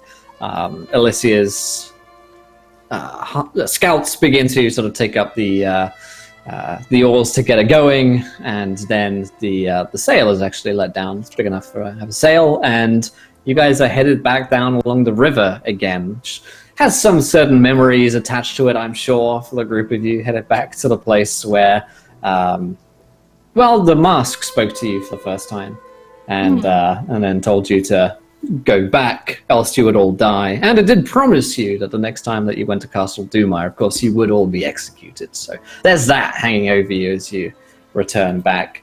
Again, there's a couple of hour sail down the river before you're going to get close enough to Castle Dumar to really need to be on watch. But the rest of the scouts are on watch as well. Alyssa's at the head of the ship, barking out orders. What do you guys like to do for the first couple hours here? So I will, whoever is the helmsman in this particular circumstance, I would like to aid them with my maps Cool. to be able to better navigate and get to where we're going. Mm-hmm. I also Okay. have good navigation. I would say it's probably better at night. Fair enough, yeah. And maps are going to be better during the day. So we Teamwork can swap off. makes the dream work. Teamwork. Yeah, right. there it is. Alrighty. I'm going to just be spending most of my time looking at this newfangled gunpowder weapon that I was gifted, understanding its mechanics and hoping to not blow my own hand off. And cleaning my weaponry. I now have a lot of weaponry. I am well armed with a flintlock and a crossbow and a mongosh and a wooden shield. In addition to, I think I still have a spear or a pike of some kind. I sold one. I gave one to Mash, so maybe I don't anymore. But I'm armed to the teeth. Okay. There is a private quarter downstairs as well, in which you can have private chats if anyone wants to. What about our rest of you guys? I'm just writing in my journal. But Will, so I have I think it's a light crossbow. We decided. We did, which is what he purchased me. How many bolts do I have? Should have given you 10 to start with. Yeah. And then how do I figure out the damage on those? It's not it is your thingy bonus plus a fury die, right? Your agility bonus, I believe. Oh, okay. It has the crossbow damage. Like, I don't think that there's it might tell us here or anything. No, I think it's bolts. It's qualities. Yeah, no, you're right. I remember now. This has been a while since I had a new weapon. Thank you. Yeah, there's just crossbow bolts and there's no alternate ammo. Okay, cool. Checking out the bow, winching it up a couple of times, getting used to the weight of it. Charlie, what are you doing? You do have time to read, by the way, if you want to try and have another shot. I mean, I don't imagine I don't have I probably with those rolls that I don't even have found a book that was good and had any useful information in it. You know what? I would also try to read. I would try to help Charlie pour through these books. I would read a book to Charlie, and I would show him the illustration. Thank you. Well, we do have a number of books. Grab my crayons. Yeah, you do have a number of books that you could. Did we feel like we sucked all of the marrow out of the books that we already have? Like, we have this ghosts, ghouls, and geists history of the witches. He just got more from the library, is the thing that we're trying to learn. But he didn't know what they are. He didn't know the titles. From a GM perspective, if you give me the sort of stuff that you're looking for, it doesn't necessarily matter which book you say you're reading through. Seeing as it will take a couple of hours, so we'll assume that you're sort of rifling through the books that you have for sort of personal info. So you might have 5 books spread out, so cross-referencing on different pages and stuff like that. So anyone that's reading can roll me an education roll. See how educated are you? I'm dirty scared. Blackhearts. Hey, it's better. Oh my god, I'm so educated. I passed. Please look at me. Still no. I rolled better, not good still. I'm fucking Professor Polaris over here. Professor Polaris. Fucking Professor Trelawney looking ass. They have a book and some massive glasses. Just telling them shit about their dreams. So let's see. We've got successes from everyone except from Charlie. And again, broadly, we're looking into, I think the topics were the Shattering and Garrow, what we sort of wanted to look into. Okay. Pertinent information which comes from the couple of hour sail down the river, everyone cross-referencing notes with one another. The title with which Garrow is referred to is Garrow the Usurper. He appears to have usurped something. Particularly, he seems to have usurped the Shattering itself. So his story, again, as a quick reminder, what you already know about him is that he was an Elven Knight a very long time ago. He was part of this ancient order that protect the Emperor. But after the atrocities done to the elves, he saw fit to break away from the Shattering, and it seems like he brought a lot of other knights with him as well. So that's why they call him Garrow the Usurper. So he's got a bunch of bad guys, most likely in... where's my map? I don't have it here. Most likely in that city along the town along the Witch's Spine that you've heard about as well is likely where he went to. After that, all record of him goes. It is suspiciously gone as well. It seems to you on your success like that information may very well have been deleted even from the books themselves or re-edited, written out, some pages missing. So it's quite well done in terms of getting rid of that information. But you do find a passage in one of these books that Charlie's grabbed from the library, which references Garrow worshipping a being known as the Gloam Snatcher. And this is something which you have heard of before, I think, but I would have to check. Does that name mean it? Gloam. The Gloam. Gloam. It has. We have not heard that before because I have listened to Turn Close. I don't remember if it is mentioned. Yeah. Okay, good. I gave you some, and I'm going to scroll down to the passage itself. If you give me a moment here. And Snatcher.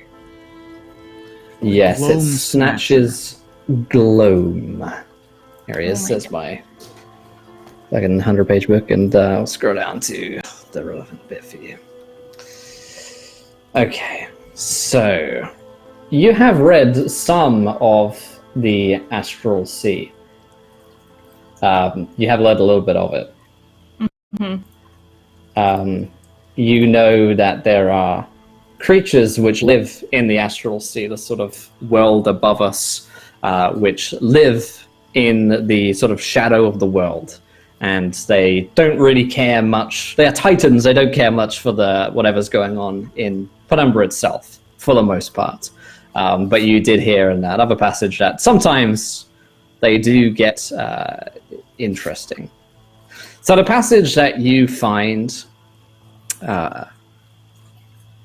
actually, I have to make sure this is good. Yes. The passage that you find reads, when the sun falls upon the Astral Sea... Wait. I should read this in a more menacing voice.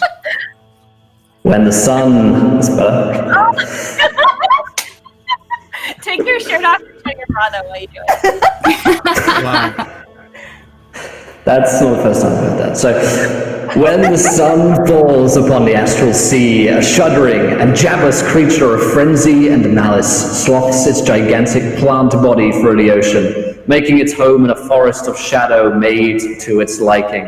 A being formed of twisted vines and plants, the Gloam Snatcher appears over 20 feet tall to any mortal unfortunate enough to fall in his path. Three sickly, wet, and dexterous tongues leer out from the maw of its gigantic mouth, while 100 one-eyed birds blink in unison and sit upon the ripe red fruits of the vines which cover its body. This shambling mess is pure chaos, utter insanity, unfathomable and nigh on incomprehensible to listen to.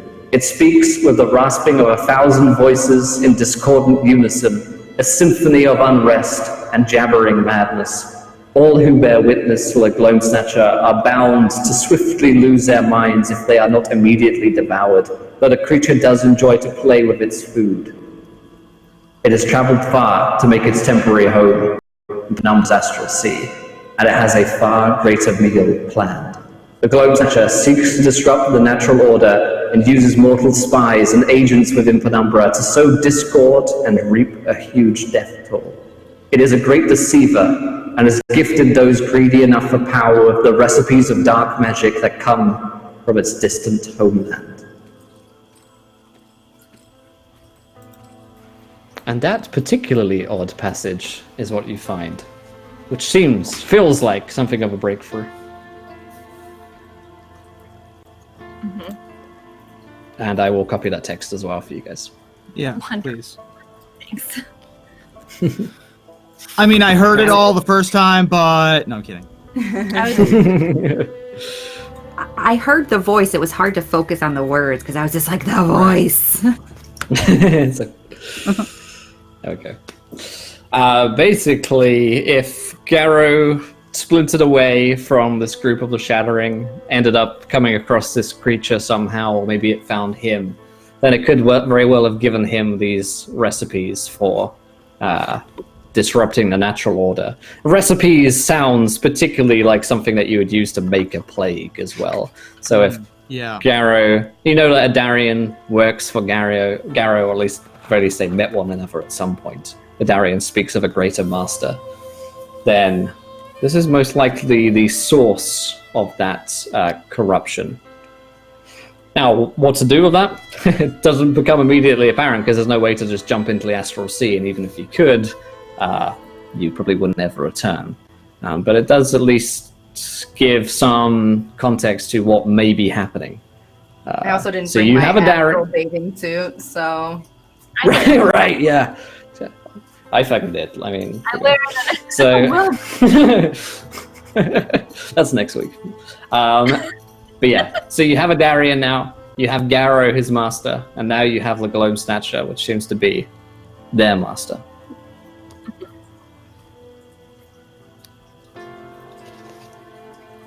So I had another thing that I was hoping I could research slightly separately, if there was the ability to do that, which is, do I have any idea on how to contact the crows? On how to get them to come to us while we're out here? So, yeah, the other thing that you'll find as well is not already Garrow the Usurper and this creature like Globe Snatcher. So you don't know actually, it's a semi-answer to your question, I suppose. You don't know how to directly contact the Princess of Red Carnage. She did promise that when the time comes, she would find you, and that seems to be the only answer you can really find. But you also learn when you're reading this book on the Shattering that the talismans of the Shattering can be used to connect and contact other members of the Shattering. Oh. You don't know how. It simply says that they can be used to contact one another. There's presumably some magic involved there, whether it's simply attuning to the magic or actually casting some kind of spell. The book isn't clear, it's pretty old. But potentially, if there's someone out there with another talisman of the Shattering, then might be able to speak to them. Right, but you have to. It isn't a situation where we just have a phone off the hook and they're hearing us through it. No, it seems like you would have to be magically attuned. Okay, and like activated. But again, you don't know. Your limited understanding of like how that works is... Yeah, and you probably throw it over to Polaris, and she'll probably, give you that information. That it's probably not on. I will share with the class. I will let everybody know that. I think you ought to let Polaris hold on to that talisman. Do I have a talisman? Yeah, you have the second one, the one that we found on Renfred. Well, right, because it was on the table. That's right. Yeah, absolutely. Like I certainly don't want it. Gives me the heebie-jeebies. You take it. I'll take it. Strikes you that maybe Renfred was trying to give you yeah. Polaris, what do you want to do with the talisman once you have it in your hand? Hold on to it for sure. Put it somewhere not obvious, and also somewhere that wouldn't necessarily be searched if we were taken. Like not like in. Unless you roll a quick like incantation roll for a quick sort of examine of it with your sort of magic eyes, see if anything. Yeah. So obviously a success because Polaris never fails a single roll. You just said it. You can actually, you can make yourself or other people crit at the very least, right, with your newest spell. So a quick glance on it. Obviously, this thing is magic, but you, as you sort of correctly identified before, with the talisman which Persephone had like stolen or snuck away. Purloined. I told her that. Purloined. Good word. Yeah. involves loins. It is most certainly blood magic. So blood would activate this. Would activate the talisman. Okay. Yeah, probably just a drop. So I just would realized something. no. Remember the coin that we found in the ship Mm-hmm. that we blew up later, but the first time we took it out, we found it and it was covered in blood? Yeah. What if that coin was similar? What if that coin was also a blood magic thing that was... I don't know where I'm going with this, but, like, could bamf out of there. Like, this was a transportation coin. This was a get out of the basement of this ship free card. Well, the talismans don't seem to work that way. The talismans just seem like it's communication. Sure. Well, it also We've gives also- me extra to my willpower. It gave me plus 10 to my willpower at the cost of 3 corruption or whatever. Right. But we don't have that coin. Fair enough. You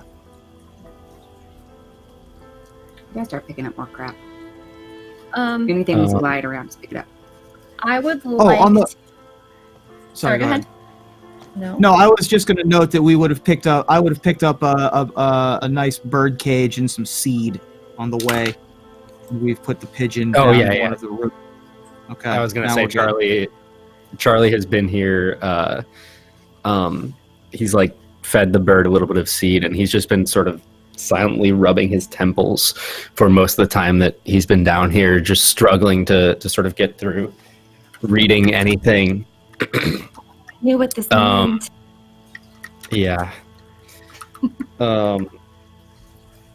But at this point, he's like put books aside and is just sort of listening, but not really interacting until this point. And he looks over and says, "Well, would you like to give it a try?"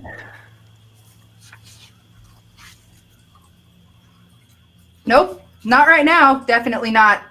Good idea, but not right now. Nope, definitely not. Well, What were you asking? yeah. To drip He some wants to blood test onto the talisman and open the up a line of talisman. communication.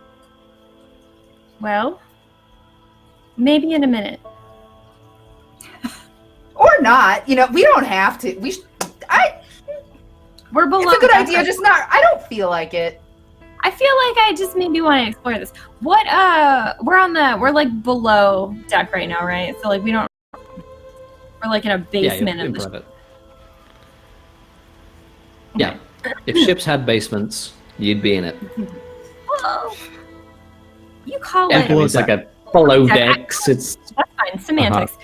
I would like to go upstairs, like to the regular deck. I've never been on a boat. The poop deck. I want to go to the main level. And what time is it? at this point, it's like 2 p.m. Yeah, Okay, you so set like out at midday. past noon. So I'd like to go with the talisman and then take another look at the sky. I don't know what I'll find at noon, but celestial bodies. Yeah, I mean the sun is still sort of blood red. There's a sort of outer circle around it. Okay. And that's noticeable to everybody. I'd say so, yeah. I mean, they probably wouldn't read into it the same way that you would. Most people don't spend a day looking at the sun. But yeah, it's got a sort of like red halo about it, I suppose, which is... And like, what season strange. are we in? Like, what's the weather? Is it cold? Is it hot? I think I said it was autumn. So it autumn? fall for you Americans, yeah. Thanks. We say autumn. We say it. Yeah, Interchangeable. do you know what it means though? Fall. Oh wait, I'm talking to a room full of Americans. I mean, yeah, you guys are the best. Sorry. Persephone. We just talk shit about you when you're not here. Right.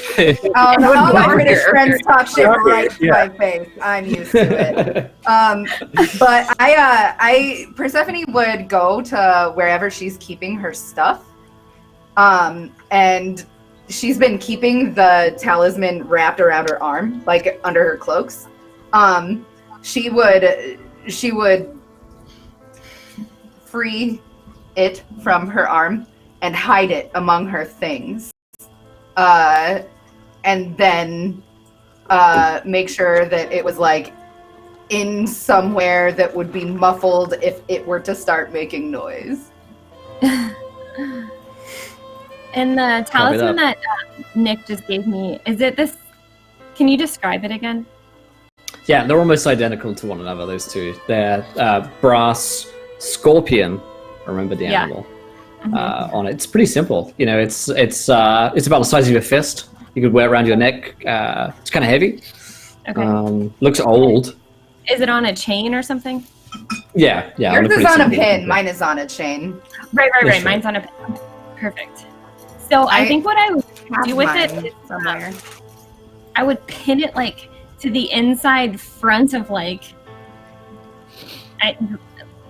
some of my undergarments, like something that wouldn't necessarily be searched unless I'm afraid you're going to have to describe. No, I'm kidding. Perhaps your bra. Perhaps a cheeky. Pin it to the Blackheart. Here it is. The Babe Heart. Once I had done that, I would go up and find Polaris. Huh? Once I got done stowing mine away, I would come up and find you. Okay, great. You would find me pinning my talisman to the inside of my Babe Heart undergarments. Secretly. Okay, we can test that thing now. I just wanted to make sure that mine wouldn't start, I don't know, saying things. I understand what blood magic is. I've read about it. I don't know how it's activated. I don't know how to use it. Oh, honey. It's with blood. It's with blood. It's blood, magic. You put the blood and then the magic happens. It's just so different from how I do things. Yeah. Let's find Charlie. Okay. So I like run the deck with my little talisman and perception. Are Charlie and Yes. I in the same room, or are we separated? I mean, I was. We were I all was doing staying book at the things. Bottom of the ship. In the same room, maybe. I don't know. Yeah. Okay. I was just curious. I mean, I we will were- be in a different room, I think. Okay. I would assume, because I've gone off to clean weapons. So. I'm Yeah, I mean, probably Charlie still would down. probably be able to do. Yep, if you want to be in the scene, I'd say you're in the scene. Okay, so Stephanie and I mean, Pius I come want to down. be in the scene. I just am not in the scene. So. Sure. If you want your character to be in the scene. So Danny Right. and Charlie are both there, poring over some books still, finishing up the books as the two of you come from above deck. Are there windows below deck? Yeah. Okay. Portholes. Like this level. Like, guys, Right. I've made it clear I've never been on a fucking boat. I don't know. She's never even seen about you guys. I've never seen a boat. Do ships have windows? Tell me, Google. Looks like Probably it. not They do. Even old-timey ones would sometimes. Yeah. Like, Yeah, you would have a glass. even pirate window. ships would have some. I've been on a sailboat once. I've seen Pirates of the Caribbean free, and that is a historically accurate film. It's basically I about actually, fun docu fact, I am actually kind of obsessed with pirates and know a lot about them. Some pirate ships totally had windows in the lower. Okay. Perfect. I have played Return of the Oberdin. All right, I've yeah, watched you someone find play Charlie Atlas once. continuing to just rub That's his all I needed. temples. Okay, so I would take Persephone and Charlie, and I would take them to the window, and I would show them the sun and say, "Do you see how it's red around it, like blood almost?" Hi. Yeah. I mean, it's mostly just really bright. I don't know. Charlie, what's wrong with you? Did you drink last night? No, I try not to drink Can I too do like much. a medicine roll on Charlie? I took a bubble in that Yeah. and heal. Yeah. Let me have a check.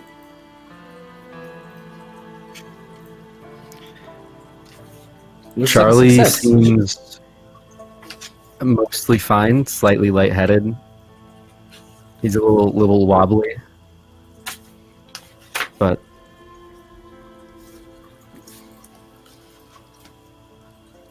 I wish I had medieval Motrin to give you, but I don't. Okay. It'd be like a root. You just chew on it. Right. Charlie, Oh, Lord, no. can you focus enough to try to help us with this? To see if we can do something with this talisman with blood? You can use my blood. If it makes you more comfortable. no, it's fine. Just makes me feel different. And Charlie reaches back behind his neck, and you can see now there's like a slight lump there. And as he pulls back, there's a leech that's been attached to his neck. Kind of fat, slimy. There's a slight little trail of goo that drips off the collar of his shirt. This should have enough. Okay. Smart. There's one other thing, if you'll follow me. And I would go back to where I stashed my amulet and grab it and start just spinning it between my fingers. We should maybe see how this one reacts when we try to activate that one.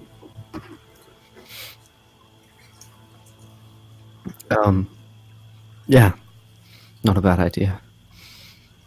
If we activate both, maybe we can talk to each other. No need for a pigeon then.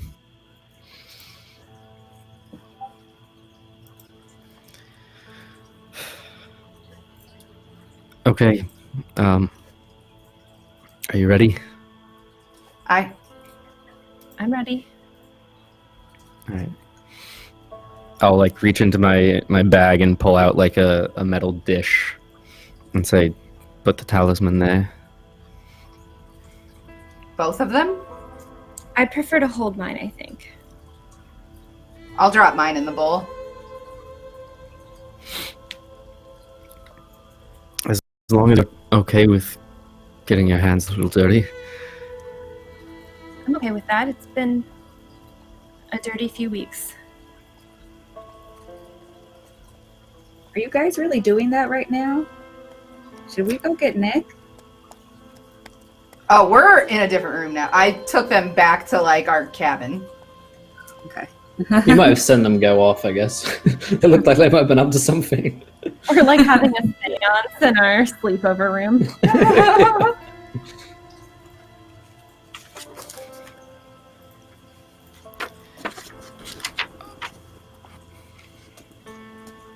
You sure? I mean, it might not be safe. Maybe I should hold it. No, I'll hold it, Charlie.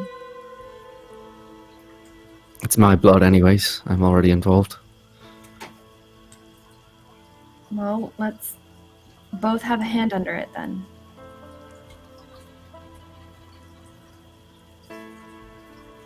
All right. I'll put one hand on the talisman as well, and I will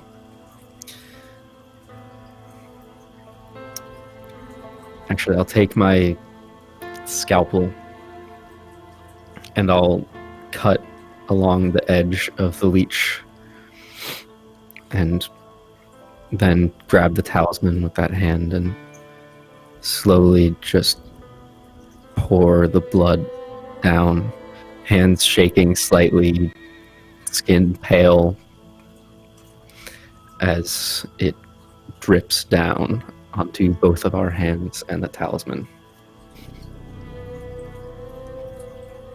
the talisman seems to almost drink up the blood from the wound as it drips down onto it, almost immediately disappears. And then almost a moment after, you feel a connection to something else, which can only be described as something being channeled through the talisman that you're holding. But all of you in the room hear the voice. Who calls upon me? Hilda, a barmaid. Lies. Who calls upon me? Polaris, a mage. Charlie, a barber.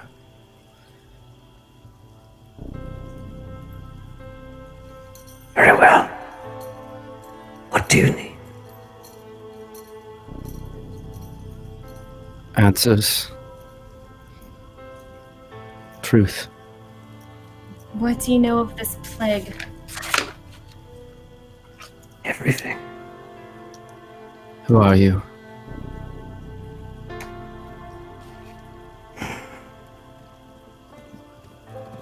You did not give me your true names. She lied. Persephone. My name is Persephone. I'm nothing. I'm no one.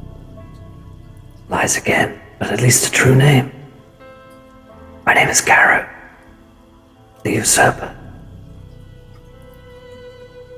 I've heard of you. I'm flattered. I'm afraid I have not heard of you. I have not been written about Makes in a sense. book. And you've been dead for a long, long time. They should be by all accounts. True enough. But blood has certain qualities to it, does it not?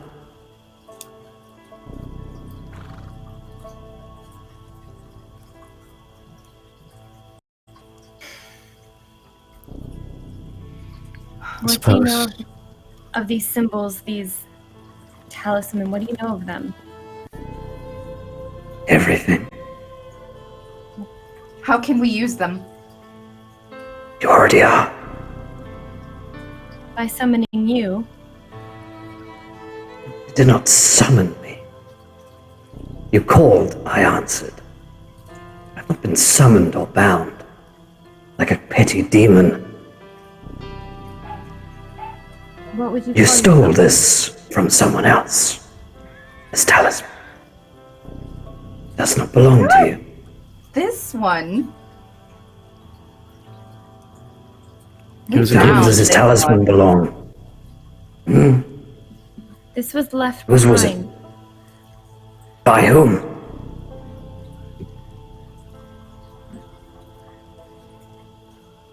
Sir Renfred. The Lord of a Manor. Renfred. So see. you know him. He is known to me. Yes. Has he spoken with you before? Once. Long ago. What did you So discuss? tell me.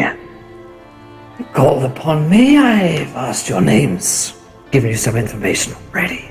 Why don't you tell me something then? What do you hope to achieve? If you're picked this up from Renfred, that means he's no longer around. He's probably dead. Maybe not. My lackey probably already has it on his butchering table. He's the only one that could stop us. So, what do you intend to do now? Your lackey. You've come this far, presumably you know who he is. A Darien. He's talking about a Darien. Top marks.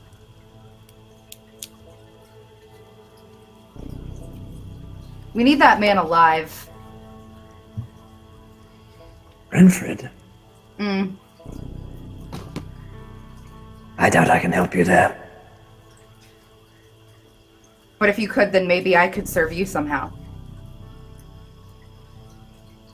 doubt that. Serve you or the master that you once served? That's what you want, isn't it? You have no idea what I want. You have no idea who I am. I have a little of an idea. Found a snippet somewhere in some old book. You think you know exactly what I want and how to manipulate me. Well, I'm afraid I'm not looking for any more servants. Not living, at least. You will serve me when the time has come. But you will no longer be yourselves. Your flesh will be rent from your body. Your organs will be laid on a table for me. Breakfast.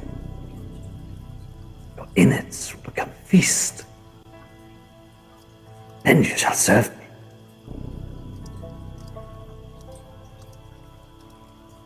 Listen, I like liver too, but we need that man alive.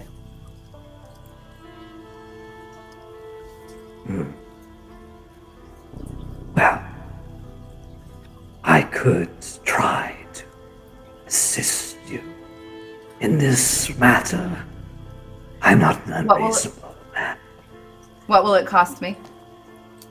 Oh, much more than just you. There are more than 3 of you, sure. How many are you with now? The traveler. Call themselves friend. There are 3 dozen. others. This one's more honest. Doesn't. Let's see.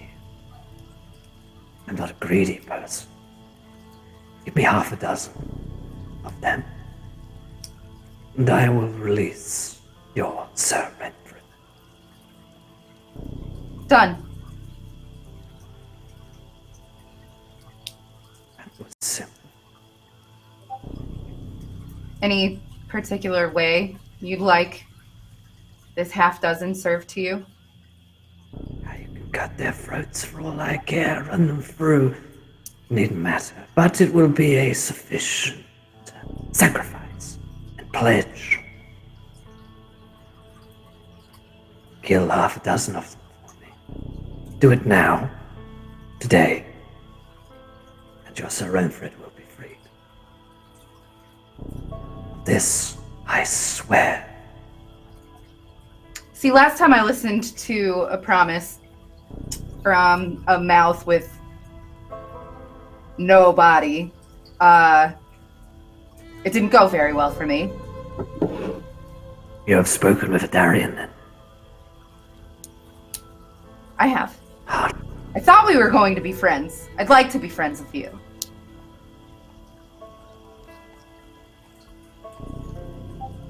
I Is there see. any insurance you can offer me? Insurance. Suppose I could show him to you. To prove to you that he's still alive. That would do nicely.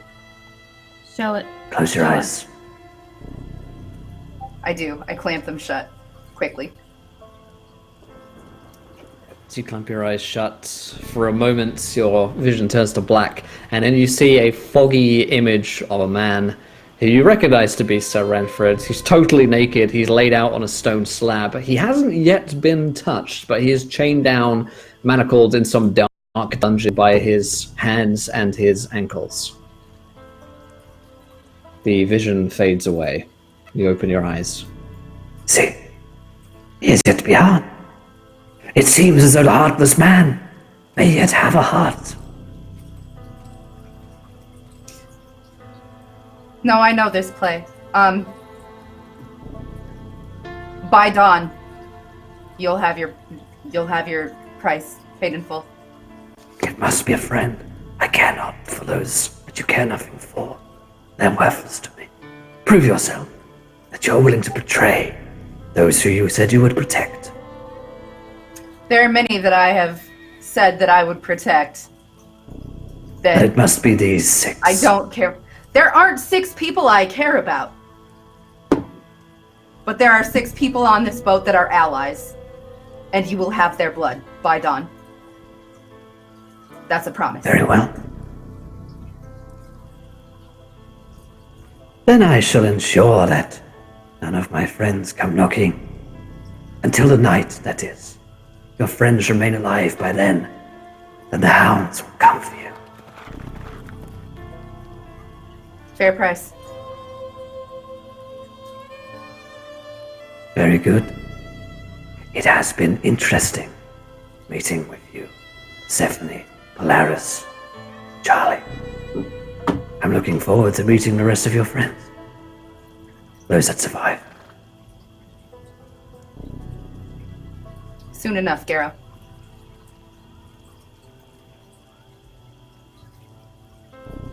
The connection feels like it's gone away.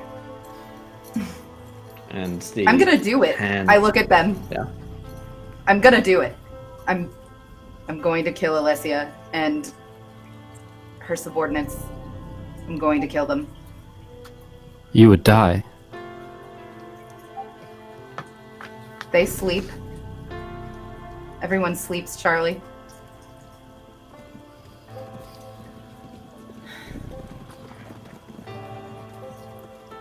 We heard It's him. it's everyone. It's everyone living versus these 6 people. I'm going to kill these people. And you think that doing this will save everyone? You think that I think it's saving going just to get us one back. person for Renford will save everyone? You heard the necklace. You heard it. Renford is the only one that can stop them. And he's going to give us Renford in exchange for those 6 people. I'm going to give him the price he asked for.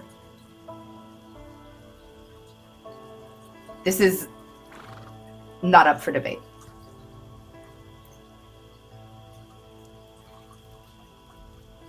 I can't let you do Alicia that. brought 6 with her. She doesn't have to die.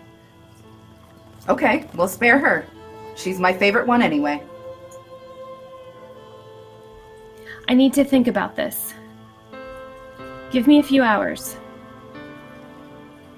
Persephone, I trust think it you. is just outside as well. I think Danny and Nick may be wondering what people are up to. So you know that they've gone into this sort of room together, and you've heard sort of there's voices coming from inside. Did Well, we when Nick hear comes a down, voice- When Nick Sorry. comes down, I'll just point to the direction that they went. I don't know. They went that way. You know the 3 of Did them. I hear a voice I don't recognize? I mean, you heard several voices. You can't be sure if there was someone else in there with them. But if you open the door, they're gonna look a bit odd, holding Well, a blood if you towels. open the door, it's like me and Charlie holding like a thing like drenched in blood right now, right? Right. Right. Yeah. That sounds like Like- a fun scene. I mean, you're Yeah. welcome. So Nick, do you want to open the door? Yeah. As I'll it open the door. opens, Persephone would just like grab her talisman out of the bowl and be like, "Good morrow, Nick." Stuffing it into her cloaks. I'll just look at all 3 of you. Hi, Nick. Hi. You'll be needing to seduce Alicia tonight.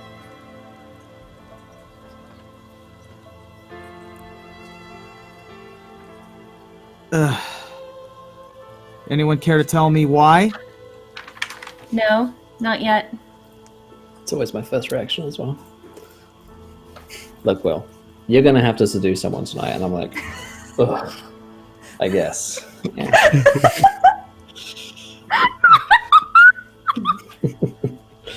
Again, all right. Fine, I'll stop calling you to seduce people, Will. Jeez. I'm sorry. I'm sorry, just like every time I see the cup. It's understandable. It's a lot. Well, Charlie, Polaris, Hilda, When you decide I'm trustworthy, you know where to find me. And then I'll leave. Her I name's promise you. What was that? My name is Persephone. I'm a witch. I do magic. I need you to bed that woman. In private, away from her party.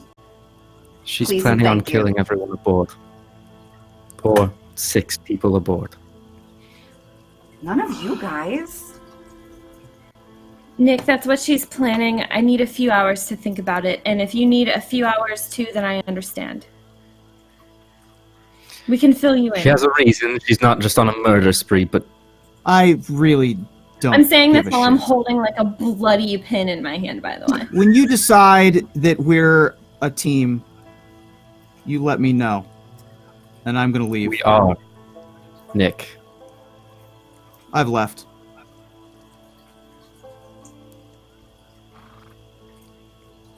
Yeah, Danny, you watch as Nick comes out, and I think it's safe to say he looks pretty pissed off. Chase after him, Charlie. Tell him more. No, I have an idea. I I need was to wait.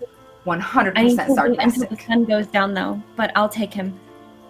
I have an idea. Okay.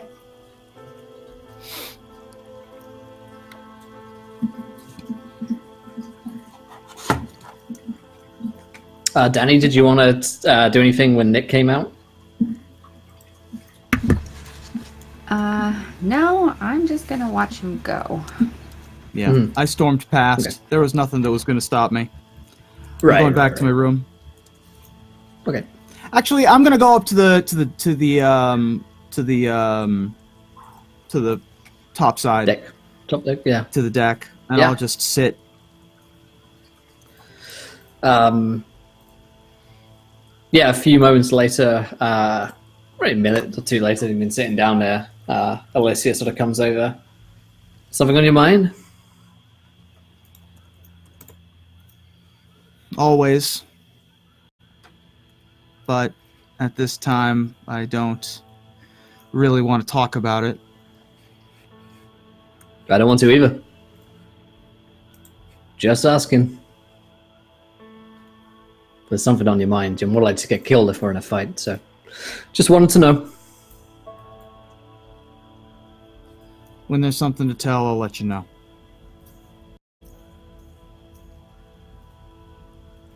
Okay. I'm headed to below decks for a minute. Keep an eye on them for me. Will do. She claps you on the back. Heads downstairs. To like the general quarters down there. Back to Persephone, Polaris, Charlie in your private room.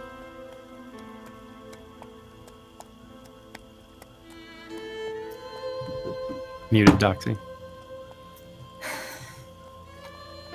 I'm gonna head out and sit down next to Danny.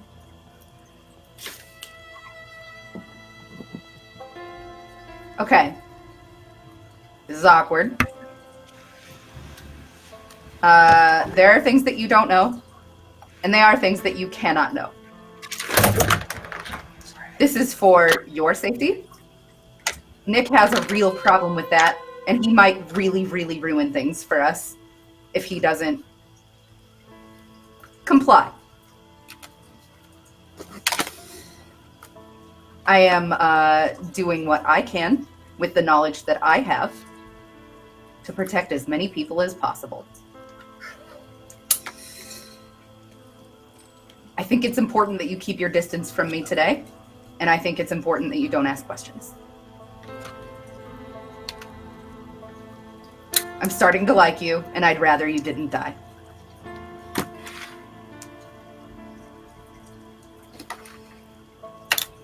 I don't understand, but fine. You can be mad for now, if you are. I would be. I'm not. I don't mind staying away from you. Fair enough. I will go away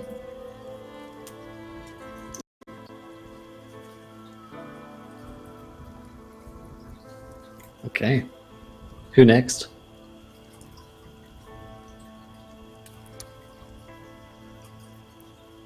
Charlie. I would try to find Nick to basically give him the same spiel, but somebody else can take the reins for a minute. I would take my talisman and wash it off. Like, wash all the blood off. Yeah. Charlie is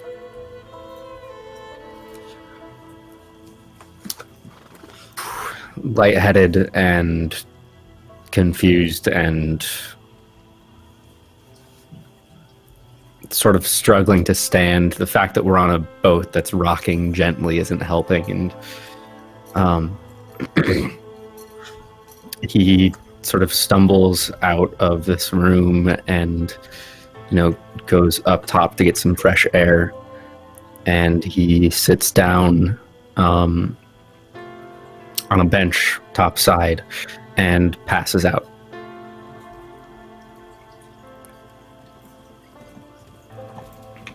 So, Would this? Do you think this would be something the rest of the crew would notice, or does it look like you're just sort of sleeping?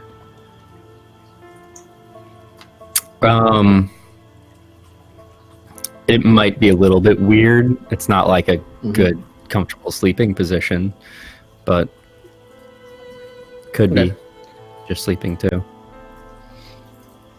Yeah, I have no medical knowledge, so I don't think that I would.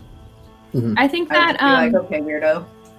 Polaris examined him earlier because she has her newly found heal. She probably read some like medical books or like whatever Charlie had on him. Right. I think she would think that was unusual. I would get Persephone and take her over and say, "Look at Charlie sleeping. He's been acting so strange since he's been back with us. His head."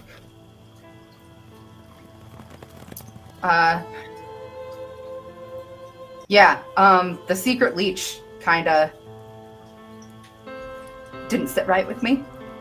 It didn't, and when I looked at him, he was pale. He said his head hurt. Something's not right with him, and he was with Dr. Phineas that whole time. You think he would have noticed something?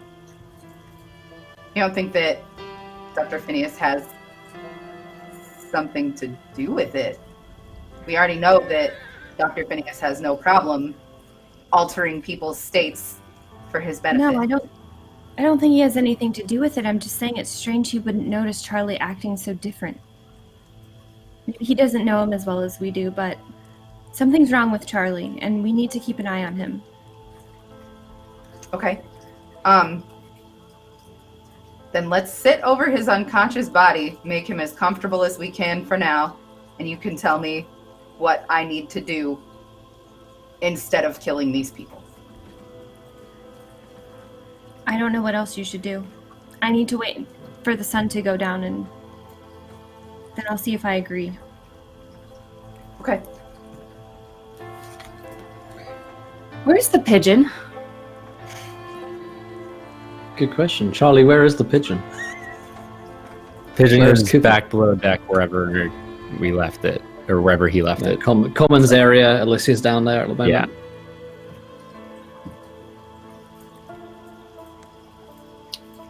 Would I know how carrier pigeons work? Yeah, you'd like, it's male. Do I You'd just have an understanding of know? How does it know? So, so you might need to roll like a some kind of Animal education check, or that would work as well. There's let's see a what that is. Yeah, it's handle animal.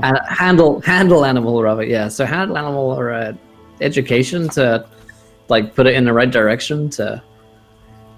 Same difference. If this isn't handle animal, I don't know what is. Yeah, for real. Yeah. I'm gonna tear a piece of my journal, an empty page, scrawl something on it, roll it up, and try to get this bird. I'll just carry it upstairs. I'm not going to just take the cage upstairs and open it. Mm-hmm. I'm gonna try to Yeah. grab it and then walk it upstairs and free it. Hold it like a And hammer. Lizzie definitely raises an eyebrow because she's down there, but she doesn't stop you. Fuck yeah, it's gonna do it. Seems to comply. Cooper's a pretty friendly bird. He hasn't managed to. He hasn't really connected with anyone thus far. He's trusting. He's open. He's a good bird. What a nice little guy, Cooper. Born for this. All right, I would go. I would go try to find Nick real fast. I'm gonna stay I'm with easy to Charlie find. to make sure he's okay while he's passed out. Do you set the bird free, Danny, when you get out top deck? Yes.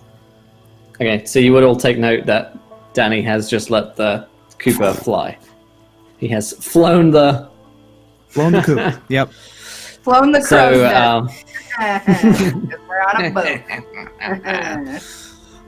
boat jokes. Okay, I'm I'm easy. I'm yeah. find. I'm sitting near the front of the ship, near the prow, just scouting as we slowly meander our way down up the river. Down the river? Down river. Hi, hello.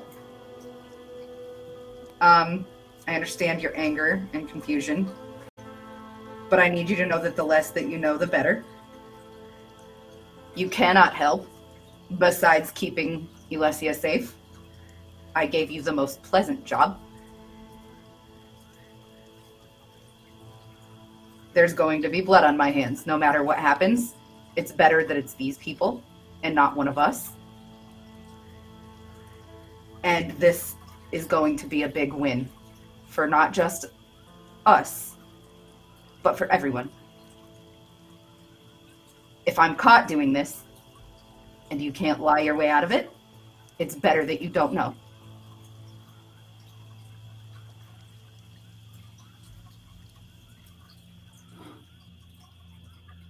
Confusion will kill more than you. You know what that is? No. That is the dooming of Nick Rattenbury. That is how I will die. It was foretold to me. You know that the dooming is unavoidable and serendipitous, and it will come to pass, no matter how much I try to avoid it. All right.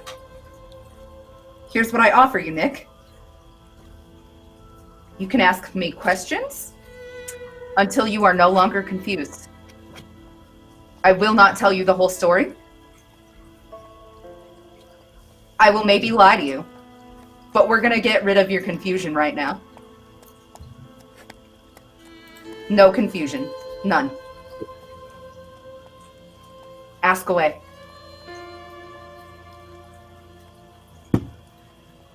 Who are you?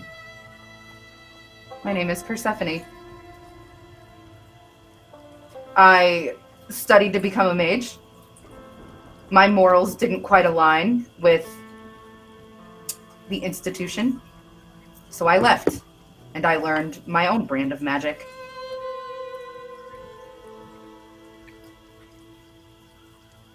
Which is? I use things that I find to hurt people I don't like. Why are you here? Why are you with us? Truth be told, I didn't want to be with you. I didn't want to be with you. I didn't want to be with Danny. I didn't want to be with Charlie. I wanted to protect Polaris. That's it. You have grown on me. I like you all. You're all useful. I'm here because Polaris is here, though. And that's true. What are we doing? What are we? We were picked. We were selected, specifically chosen by some otherworldly deity. The lot of us in the middle of the woods, specifically. And it's so complicated now. Like, how does this get us to where we need to be?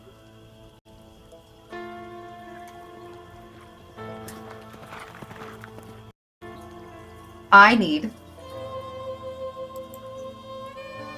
the blood and the parts from these people to be able to fight against those that hold Sir Renfred. Sir Renfred is our best chance at stopping the plague. 6 lives, as opposed to the lives of you and me and everyone that we know. How did you come to that conclusion? Read it in a book.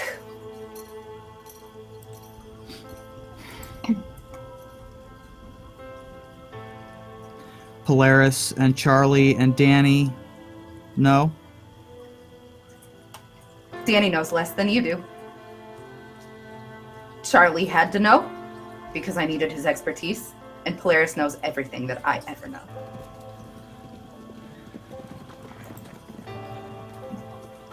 I trust you with my life. I trust her with my heart. I only trust her with my heart.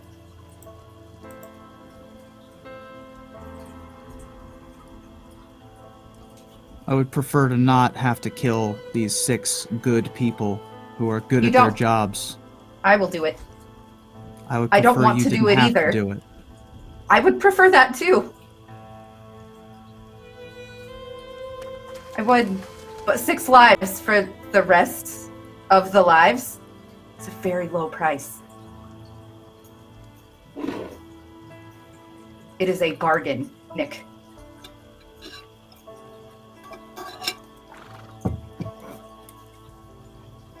It's nice to meet you, Persephone. And then I'm gonna get up My and walk away. apologies, Nick, as you walk away. And I would just sit there Okay. where he had been sitting.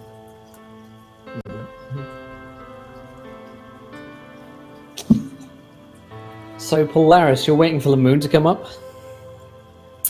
I am. I'm waiting for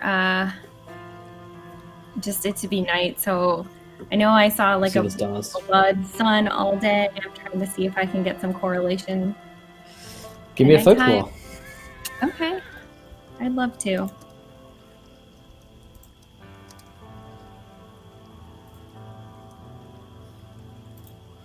I did okay. Go down to 15. Fuck.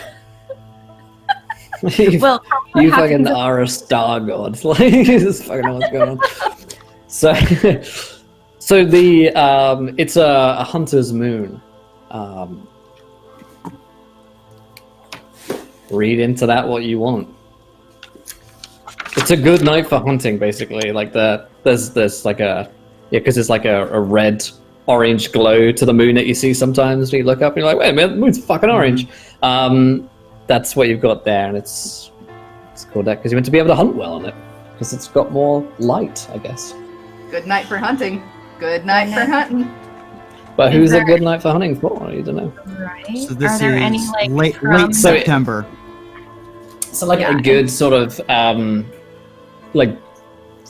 barometer for this is like most of these things could be interpreted in any way that you want to interpret them, but they have a few sort of like classical interpretations, which is yes, it's good for hunting. So maybe that would mean that it would be a good night to kill people, but it could also be a good hunting night for the rest of your enemies as well. Maybe that their plague hounds have been promised to come as well. So it Are could there be an any, omen like- in that way. prominent constellations or anything like that? Oh man. Sure. Is there like a which one's the is it Pisces shaped?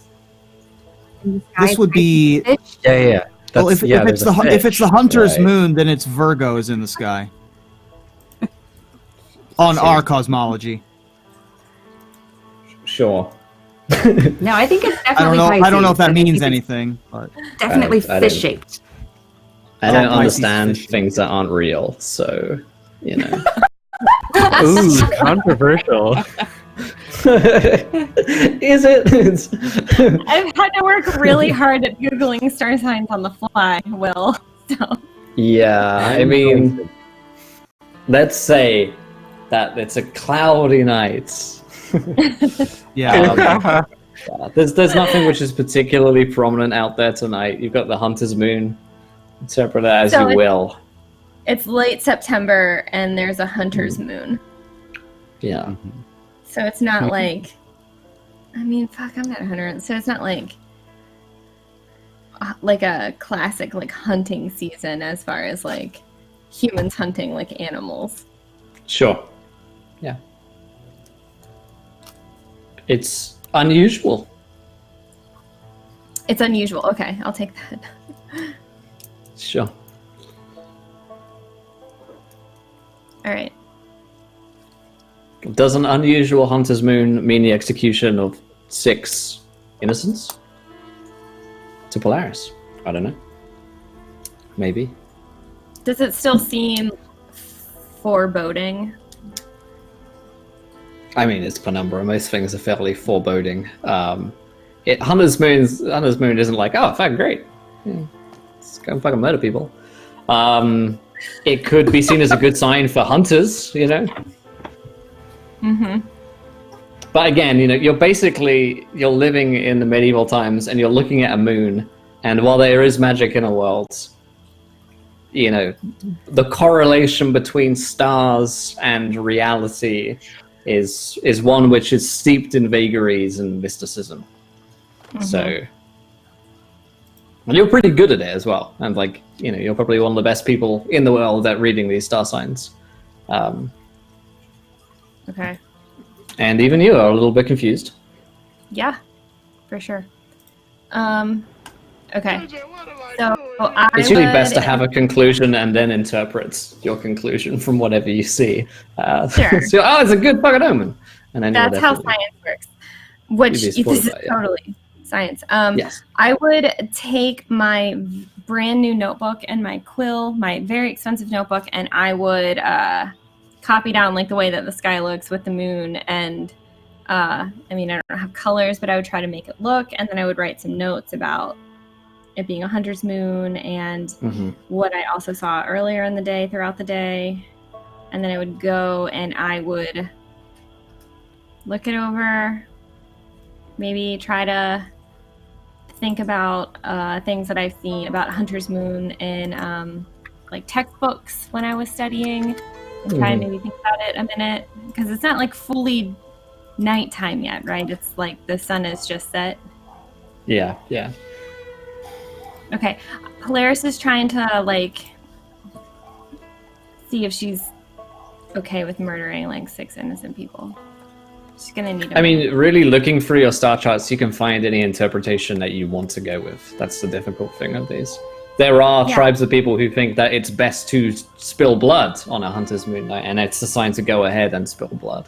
Others say that it's a warning that blood should not be spilt. So, you know, you're in one of those, oh wait, this bullshit pseudoscience doesn't actually tell me the answer I need. And it really comes down to what does Polaris's conscience say versus the practicality of whatever payout there is. All right, I would want to go and talk to Persephone. You would find me still sitting where Nick left me. Okay. No one's around, though? I don't think so. Okay. I'd sit down and say, are you sure about this? 6 innocent people we don't even know. I've never been more sure of anything. What makes I don't you like so it, but I'm sure of it. You Why heard are you so heard him. You heard Garrow. He's going to send the hounds after us. I will not put you in danger. I will not put me in danger. The rest of the people, I would rather not put in danger. But I will not put you in danger. And I will not put myself in danger. I will slit throats. I will slit as many throats as it takes to keep you and me safe. He was called upon with blood magic, though. Can we even trust that? Anything he says? What if he's not telling the truth?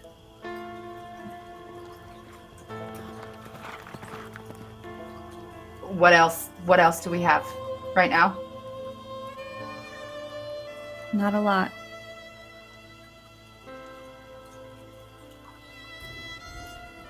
Okay, Persephone, I'll tell you this. All day, the sun was red, with a ring that told me blood, that was foreboding, and tonight there's a hunter's moon. I know what you've said, and I don't know what I think yet, but I'm not going to stop you, whatever you do.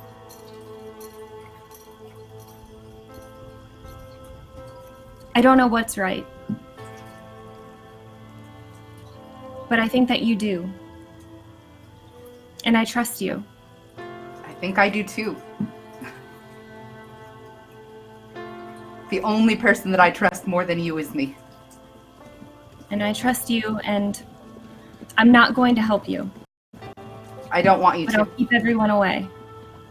I need you to keep everyone away. And I don't want you to I tell need me you about to it. rehearse lies. I need you to rehearse lies. You don't know me. You picked me up somewhere. We have not known each other forever. I am Hilda the barmaid. Persephone, we've done these lies our whole lives. Of course I know them. Say it to me now. You're just the barmaid. You're just someone that served my drinks. Go. You're just Hilda from our hometown. Go make sure that Nick keeps Alicia occupied while the crew sleeps. Thank Don't you. tell me about it. I won't.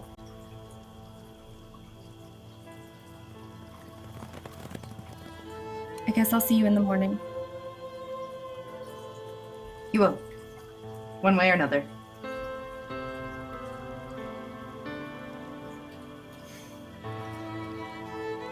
I would squeeze her hand. Fuck it, I would hug her. Like, She would relent then and hug back. yeah. You wouldn't have to like it, but you'll do it.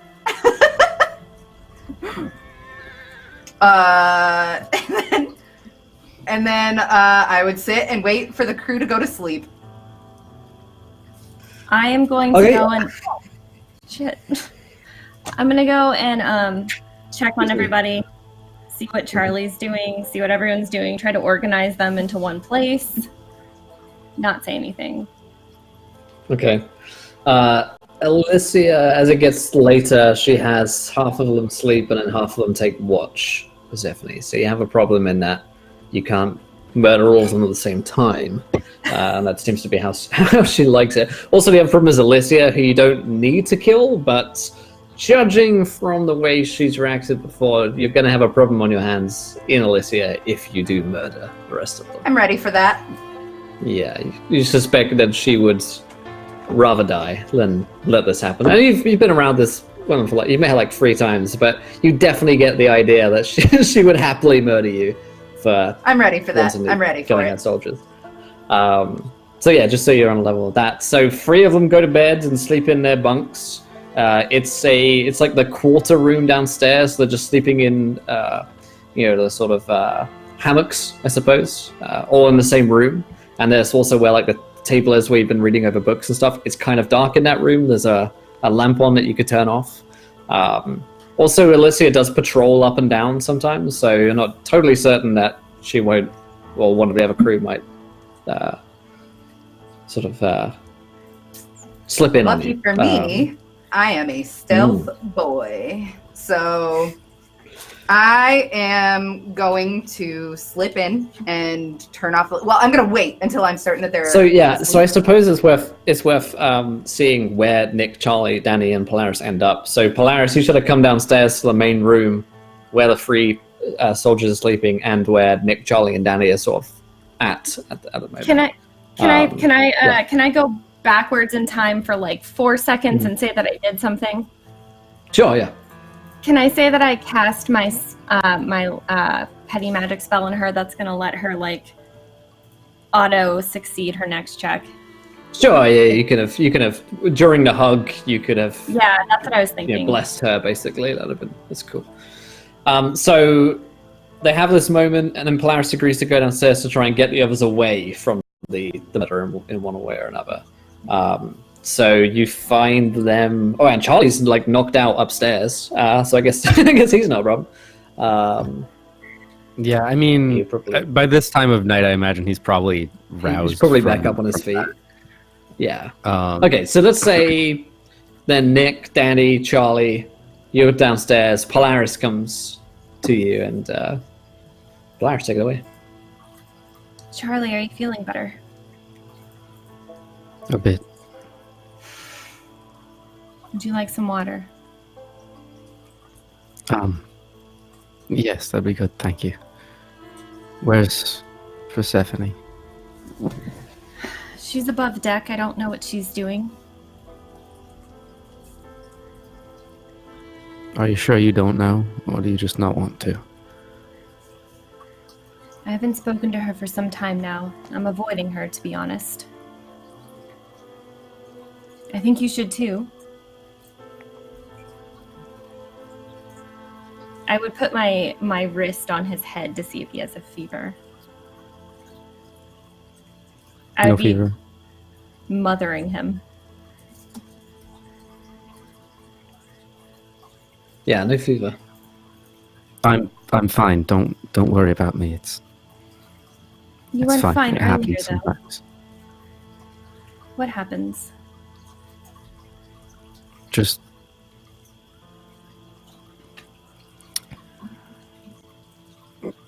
passing out.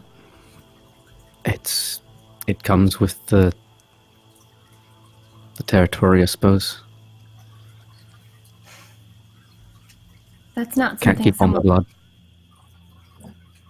It's not something that happens to people, Charlie. I don't know what territory you're talking about, but you're as close to a doctor as any of us, so if you're not concerned, I'll try not to be. Trust me,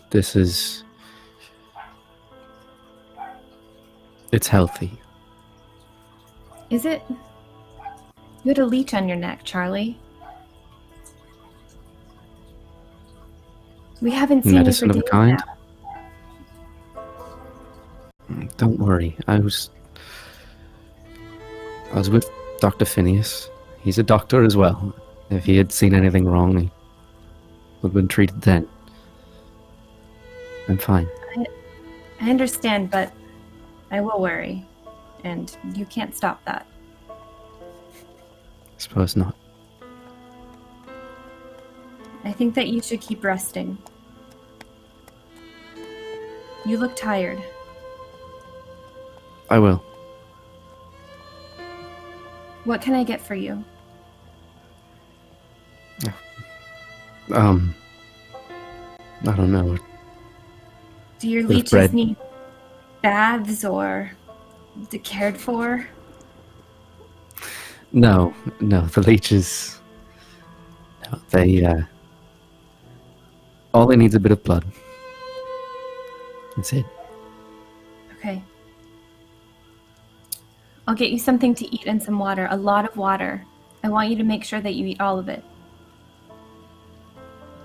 Okay. And stay here while I go find Danny and Nick. All right. Okay. So you want to leave Charlie in like a private room away from where the murder is going to happen? I'd prefer him not be in the middle of it. Yeah, sure. Private non-murder room for Charlie. Where does she find? As soon as she leaves go me ahead. alone, I am going to sneak back out of the room. All right. It's dark now. Where does she find Nick? Also in the common Nick- room or somewhere upstairs? No. Nick is... You said that the three gentlemen who are asleep were all sleeping in hammocks in one room? Yeah, in the sort of general quarters downstairs. I'm sitting on a chair outside of that room. Okay. So, Polaris, you find Nick. Hello, Nick. Hi. You left abruptly earlier. I did. Tell me what's on your mind.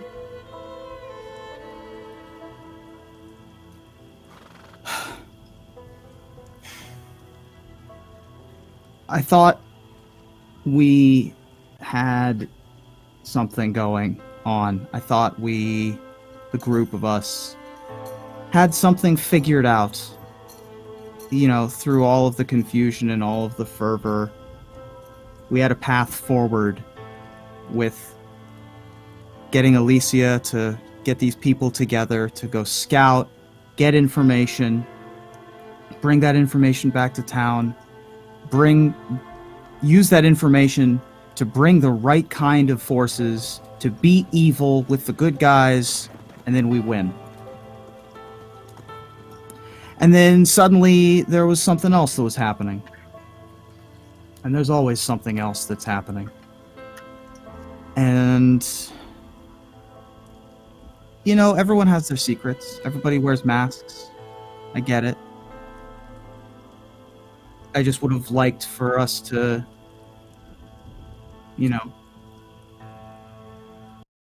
a little bit more on the same page. So that's why I'm here. I'm sitting here, waiting for Polaris, or waiting for Persephone. I know what you mean, Nick. No one's entirely honest in these times. I mean, have you been with anyone entirely honest? Maybe that little girl, but outside of that, can you blame anyone? I've lied and cheated and stealed and done horrible things my whole life. The first time you met me, I was wearing a fake eye patch, pretending that I was hobbled and different than I was. But we were handed a gift. It didn't seem like it at the time, but we were given purpose and direction in a world where no one deserves anything and no one gets anything. And that's all I'm trying to do, is stay on that path. And there is a path forward. And that's why I'm waiting here for Persephone. What are you waiting for exactly? For her to come and tell you what? The only thing that matters is us. The Red Queen chose us. And she chose Persephone. She chose me, and she chose you. So if Persephone says these people have to die, these people have to die. And I'm going to protect her.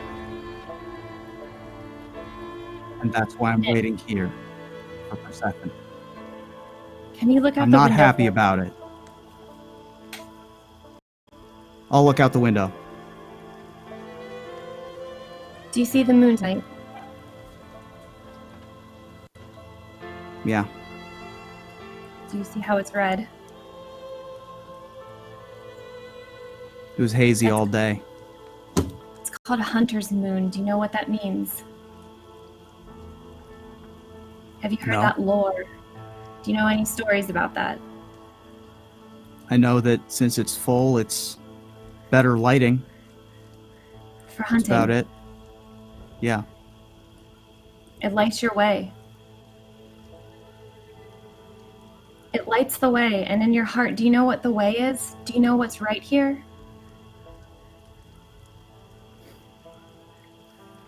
What do you think?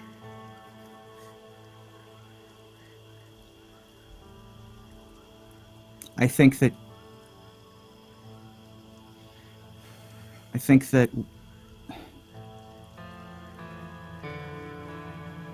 I think that the only thing that matters is that the Blackhearts move forward. I'm not happy about it. But if this is what needs to be done, then it's what needs to be done. Is there another way? I don't know. No one's told me anything. It seemed the only person who seems to be sure of anything is Persephone, and I'm going to follow the only one who's not confused. It doesn't make me feel good. I don't want to do this. Well, you're not doing anything. You're just waiting in this room. Yeah. You're just waiting like me.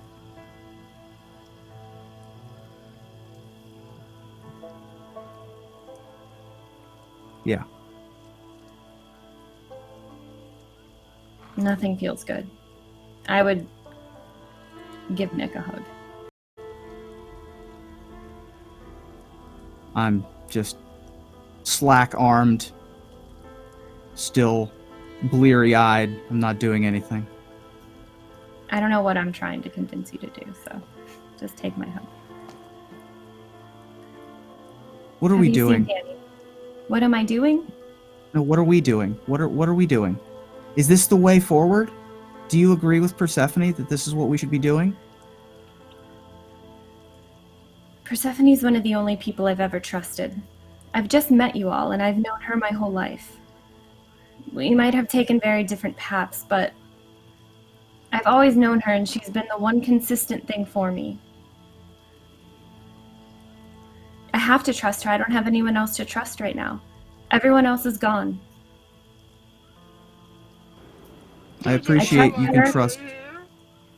I appreciate that you can trust Persephone. I just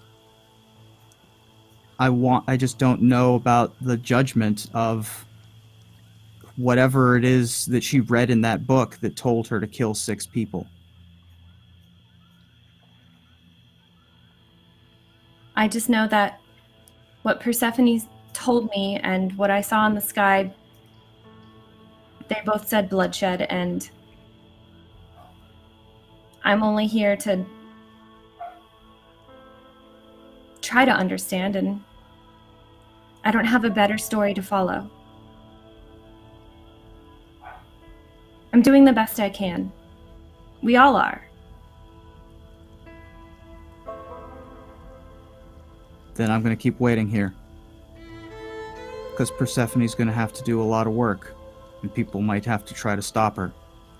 And I can get in their way.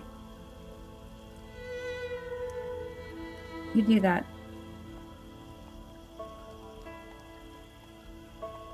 Good night. Good night, Nick.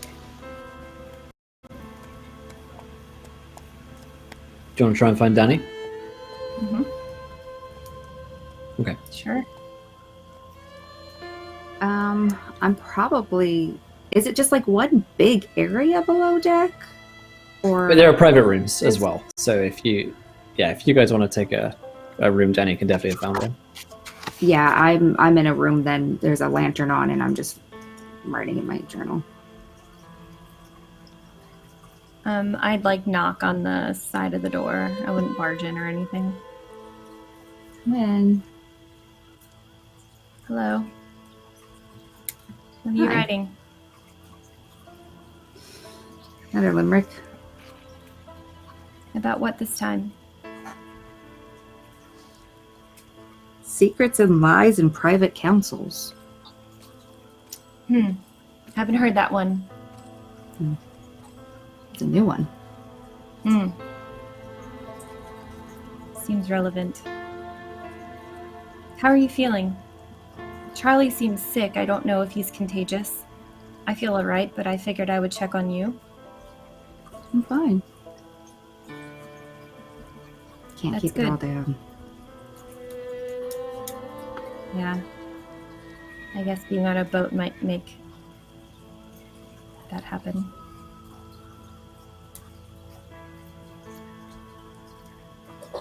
Not me, though. Are you just going to be in here for the night then? I don't see any reason not to be. There are things going on that I'm apparently not allowed to know, so it seems like the best place for me. What things would you like to know? Nothing. I decided I don't care anymore. I've made plans for myself. Do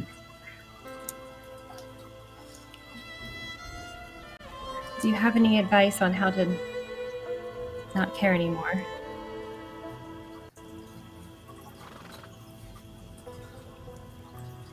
Get a rich man to propose to you, have a father-in-law with unlimited power. I'll think about that.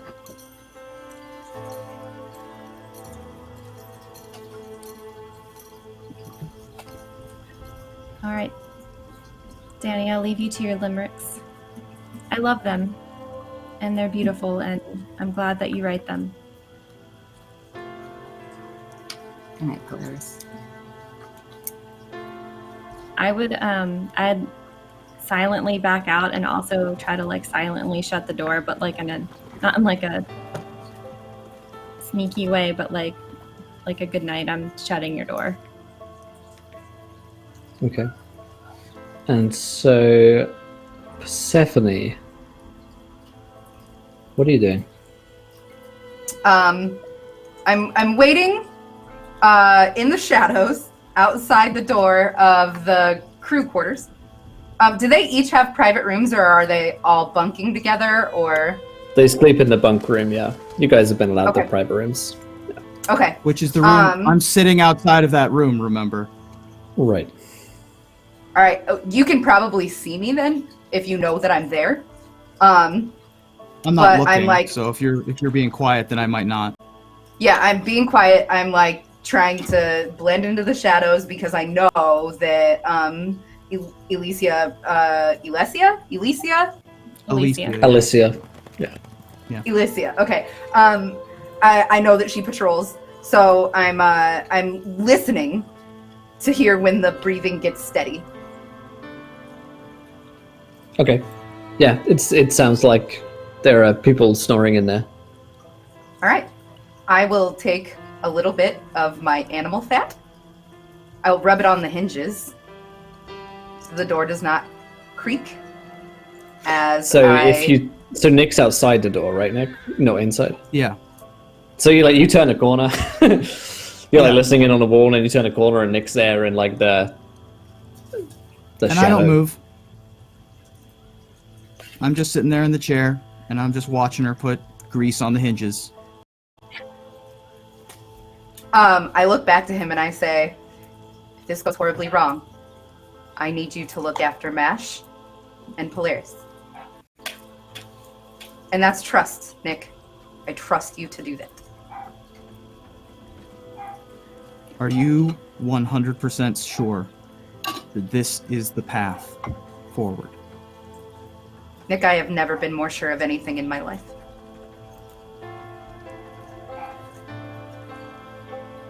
I don't want to kill people sleeping in their beds.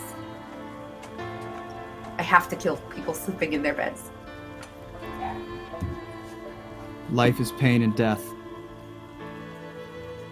If you can be quiet,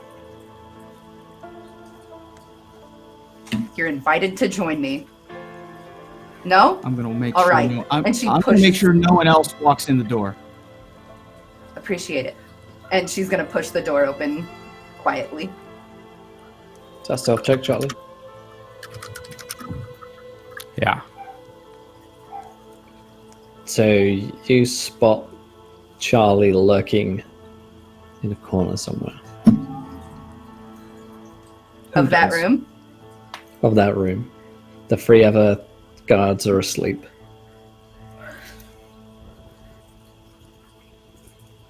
I visibly sigh and maintain eye contact with him.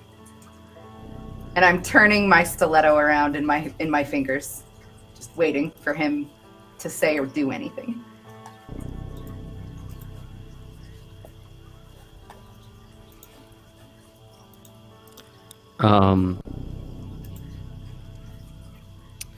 Charlie has his straight razor in his hand. His hand is at his side, and he slowly and quietly starts walking towards you.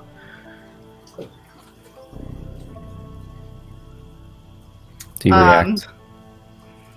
I point to the razor, and then I point to one of the sleeping people, and I raise my eyebrow, and then I point to myself, and I raise my eyebrow.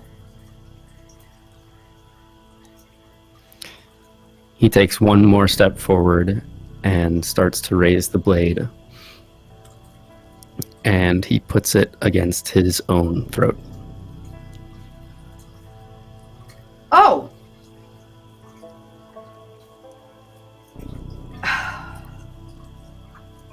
She tackles you. She drops the blade and she tackles you. I think as Charlie puts the knife to his own throat, though, that's where we're going to have to end tonight's episode of the Blackhearts. Yeah. That's a boss fucking move, Charlie. Holy shit. Oh, boy. He's lost his pigeon. He's got nothing left to lose. That's a dope move. Oh my god! You don't It's a care big about yikes any of for these me, though. people? Well, guess what? I like that. Yeah. Wow. Charlie's Well. alignments are heroism versus martyrdom, all right? Yeah. There you go. Oh. He's here for it. He's here for it. Well, my friends, that is where we're going to end tonight's episode of the Blackhearts. If you enjoyed it, let us know. If you see what happens next, you're going to have to join us next week at the same time on Friday, 8 p.m. We're off Eastern. next This was week. episode, We're off next week. We're Yeah. off next week. We have to wait 2 weeks. time. 2 whole weeks for episode 14. Fuck, that's going to be a lot. Man, that's edge of your seats until, the 24th. Back, so, I can't wait. Holy mackerel. Today was fun. We've got some magic items. Hey, that was good. We met our old friends, John and Marie. We became the Blackhearts. Thank you again, Piglet, by the way. Thank you. So thank you. We'd say big thank you for all of the magic items today for these guys. No doubt they will come in handy, maybe save your life here, or help to murder some innocents. Maybe that's where that magic item money went to. It's directly funding a terrorist group that is the Blackhearts. It's fine, it's whatever. But let's go around the cast and the crew. Did we enjoy ourselves tonight? Where can we find you online? Let's start with Kimmy, a interesting episode for Danny, who's made some plans of her own, it sounds like. How's that tonight for you? That was awesome. I am so excited for everything. Oh my god.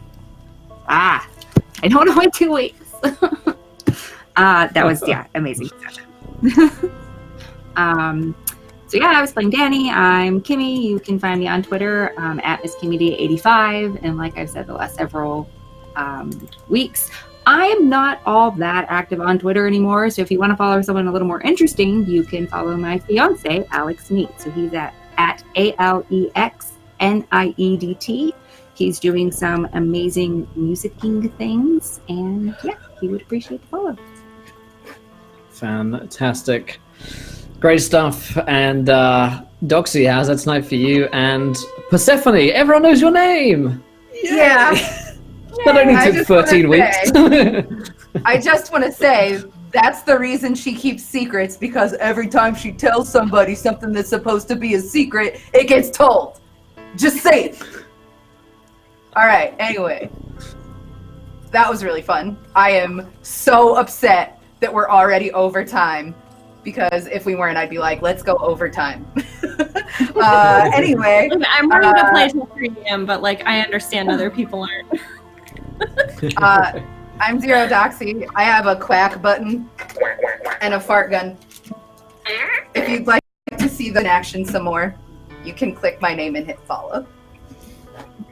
Fantastic advice. Awesome. And Ruben, how's that tonight for you? And Mr. Rattenbury, who's confused, or is he? Yeah. But that was super fun for Ruben. This is not a good time for Nick. Nick is not pleased. But I feel so bad for both of Nick and Dan. I feel so bad for both of them. Right. Docu does, Hey, Persephone doesn't. Look, if Nick just wants to follow the path, and if this is the only path that's available, it sucks, but we're gonna go down it.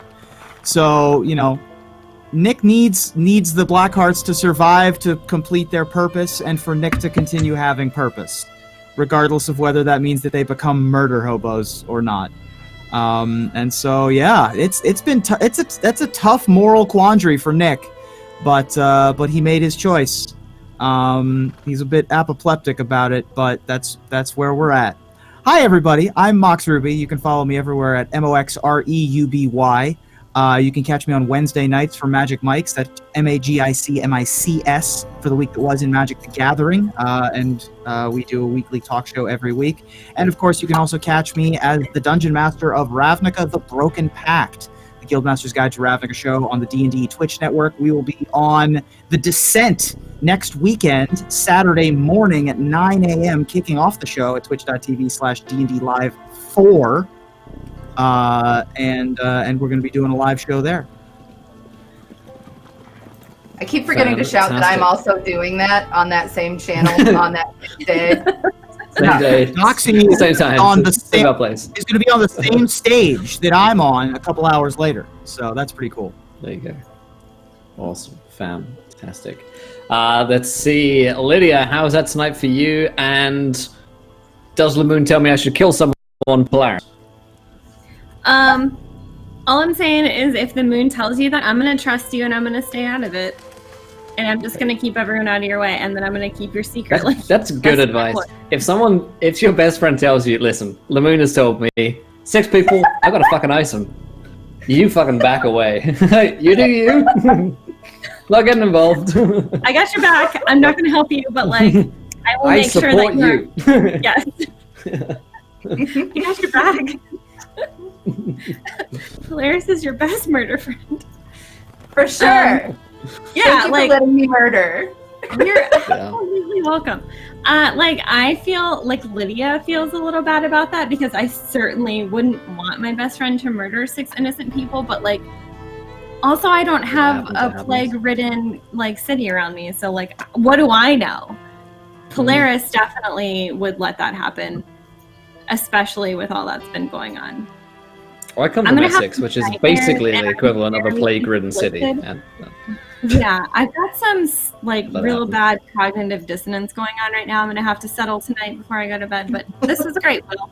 Thank you for the uncertainty in my whole life. Okay. That's why I'm here. You did this. This was great. I had so much fun. This is probably one of my favorite episodes. I love the moral conflict. I love having to separate what Lydia wants to do from what a character do. I love it. This was my joy right This was here. spectacular. So, this was my favorite. I love this kind of thing. So I'm so happy that I got to talk to every single character and try to keep them on board with murdering 6 people because my bestie wanted to. I love this. What else do you need in an RPG? Okay, anyways, I'll stop talking. This was great. Thank you, Will. If you want, you can follow me on Twitter. I'm at CastleMacLydia. I play on a Twitch channel, CastleMac, which is my family in my very own basement playing D&D and other RPGs around the table, human beings. It's crazy. This weekend I will be doing 2 panels tomorrow on So Maddie Games for a charity stream for a friend, Stink Rat. You can follow all of that happening on So Maddie Games' channel. And then Sunday I will be doing another charity stream with MTG Jake, so Mini Terrain Domain. And then you can see me later that night doing Storm King's Thunder fighting some dragons. Giants. Normally you fight dragons, but this time it's giants. Anyways, I've reached my word limit, so go on. Yeah, that's it. That's fantastic. And Speedy, how's that tonight for you and Charlie? And what charitable works have you been doing lately? What a Lydia gave one was a charity works. Tell us your good deeds. First of all, this episode was fantastic. It's so good to be back. So good to be causing trouble in the land of Penumbra again. I am shaking at that last scene, honestly. I had been thinking something like this would happen for like a while. And I am really happy to sort of see it come out, and also very scared for it as well. Will, thank you for like rolling with it and like understanding what my secret role was. I didn't whisper Will at all. He just understood what was happening and said I was already in the room. So like, good GM Will. Yeah. No, this is fantastic. I can't wait for 2 weeks from now. Y'all are fantastic, and I love you to death. So thank you. Other than that, I am Speedy. You can find me everywhere as Not So Speedruns on Twitch and Twitter. And the charitable work that I'm involved in as of right now is that I am raising money for St. Jude. I am officially starting my charity campaign tomorrow, starting at 4 p.m. on my channel, Not So Speedruns. We'll be streaming, I think, 5 days a week, roughly. And we're going to be, raising a bunch of money. I have a Jenga tower over here with like a bunch of like random effects written on it. There's like Bean Boozled and some Twitch things, playing blindfolded ASMR streams, all that kind of stuff. Pull a Jenga block, whatever, and then if it falls, I have to do a shot of hot sauce and I'll die. So definitely come check it out. It'll be really fun. Whole month of May, and yeah, that's it. Thank you so much. Fantastic. I, on the other hand, will be doing no charitable. No, I'm kidding. Shout out for on the behalf of Tahina, one of our players from the Judge Dredd game. Fuck, that word is hard. It is Lupus Awareness Month, but it is also National, I think it's World Lupus Day today. I think today is the day for that. So if you want to go hashtag lupus or hashtag lupus awareness month, you can learn more about what it is. The month is to spread awareness of what lupus is and everything about it, basically. So yeah, type in lupus and there's some good sort of like info videos and graphics and stuff about what that is. And yeah, go check it out. But we're gonna be back. Day. Happy Mother's Day to all the moms. It's not to me. Mother's I Day don't know. in UK happened a while ago. Yeah, you're kind of a mill. So happy Mother's Day to you, Will.